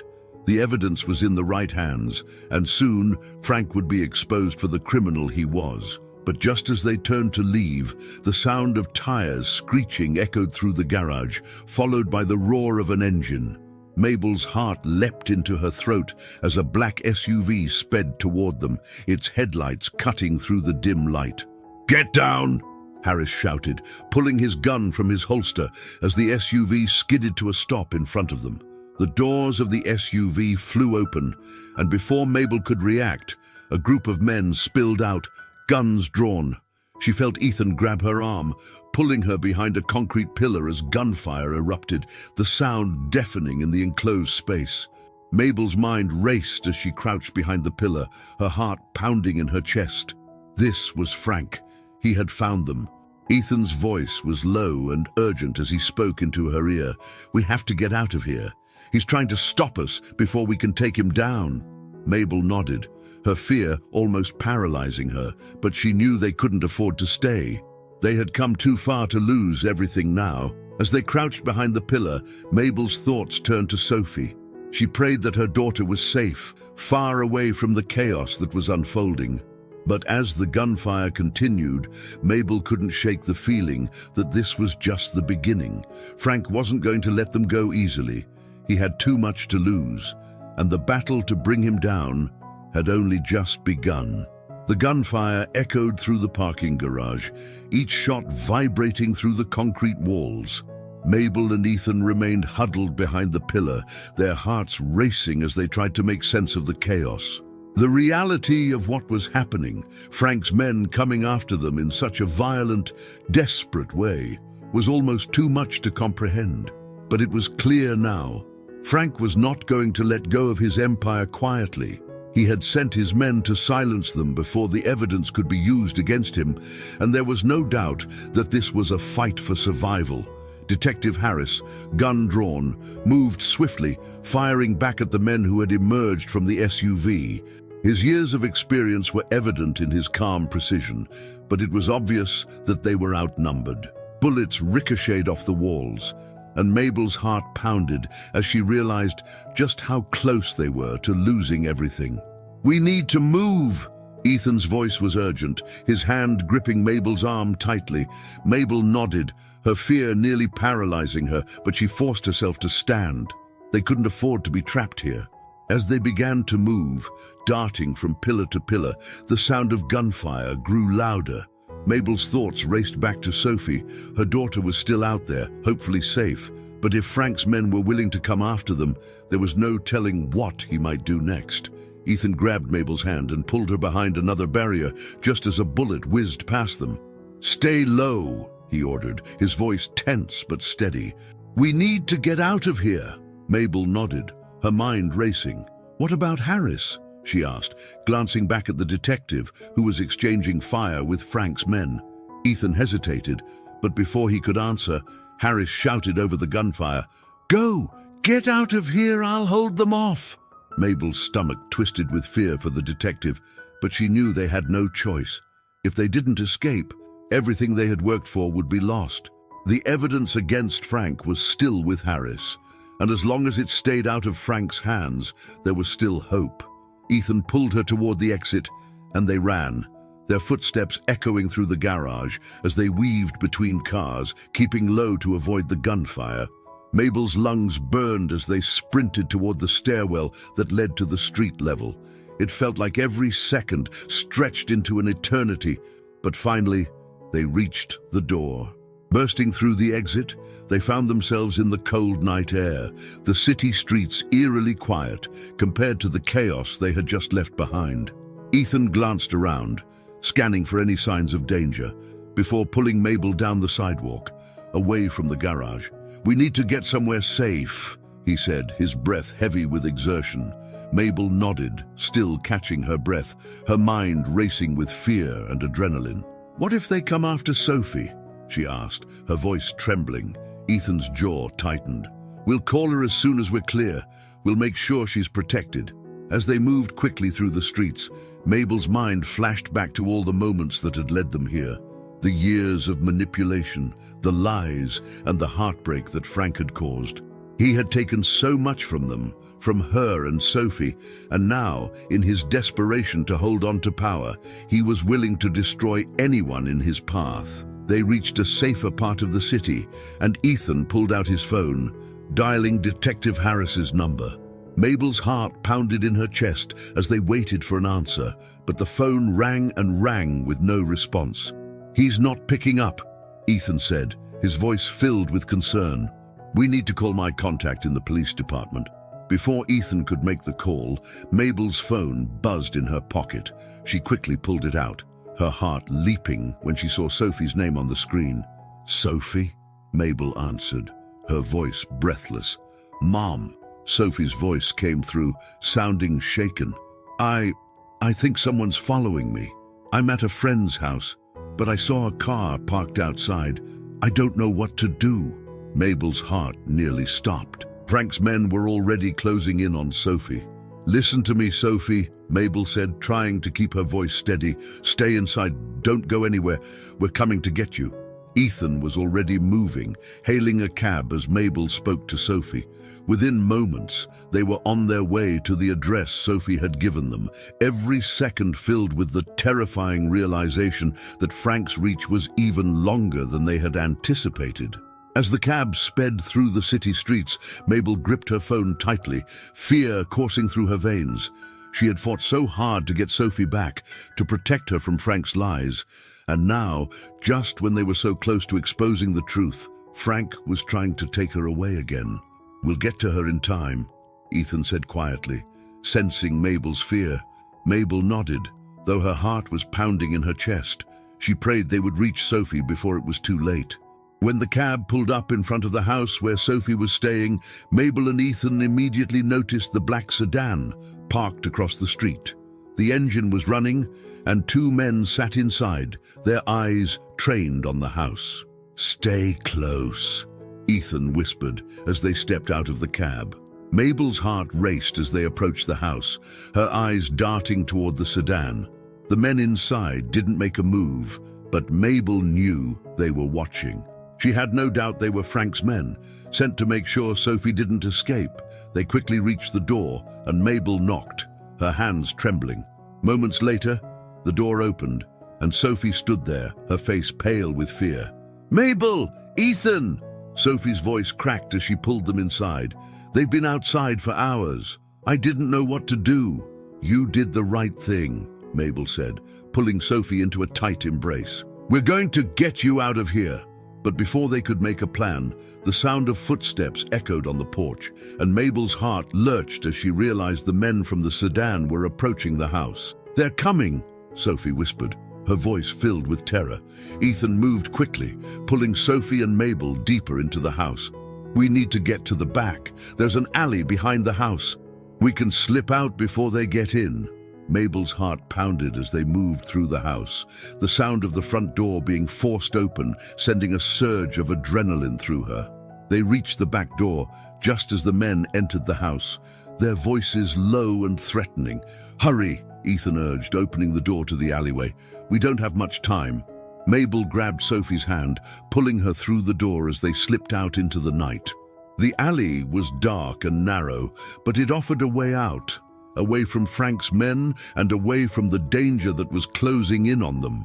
As they ran down the alley, Mabel's mind raced. They had come so far, and they couldn't let Frank take them down now. She had to protect Sophie. She had to stop Frank from destroying everything she had fought for. They reached the end of the alley and emerged onto a quiet street, breathing heavily. Ethan quickly called for another cab, his eyes scanning the area for any signs of danger. "We need to go somewhere safe," Ethan said as they climbed into the cab. "Somewhere Frank can't reach us." Mabel nodded, her mind still reeling from the close call. "What about Harris?" she asked, her voice shaky. "We'll call him as soon as we're somewhere safe," Ethan replied. "But right now, we need to make sure Frank's men can't follow us." As the cab drove off into the night, Mabel held Sophie close, her heart aching with a mixture of relief and fear. They had escaped for now, but Frank was still out there, still dangerous.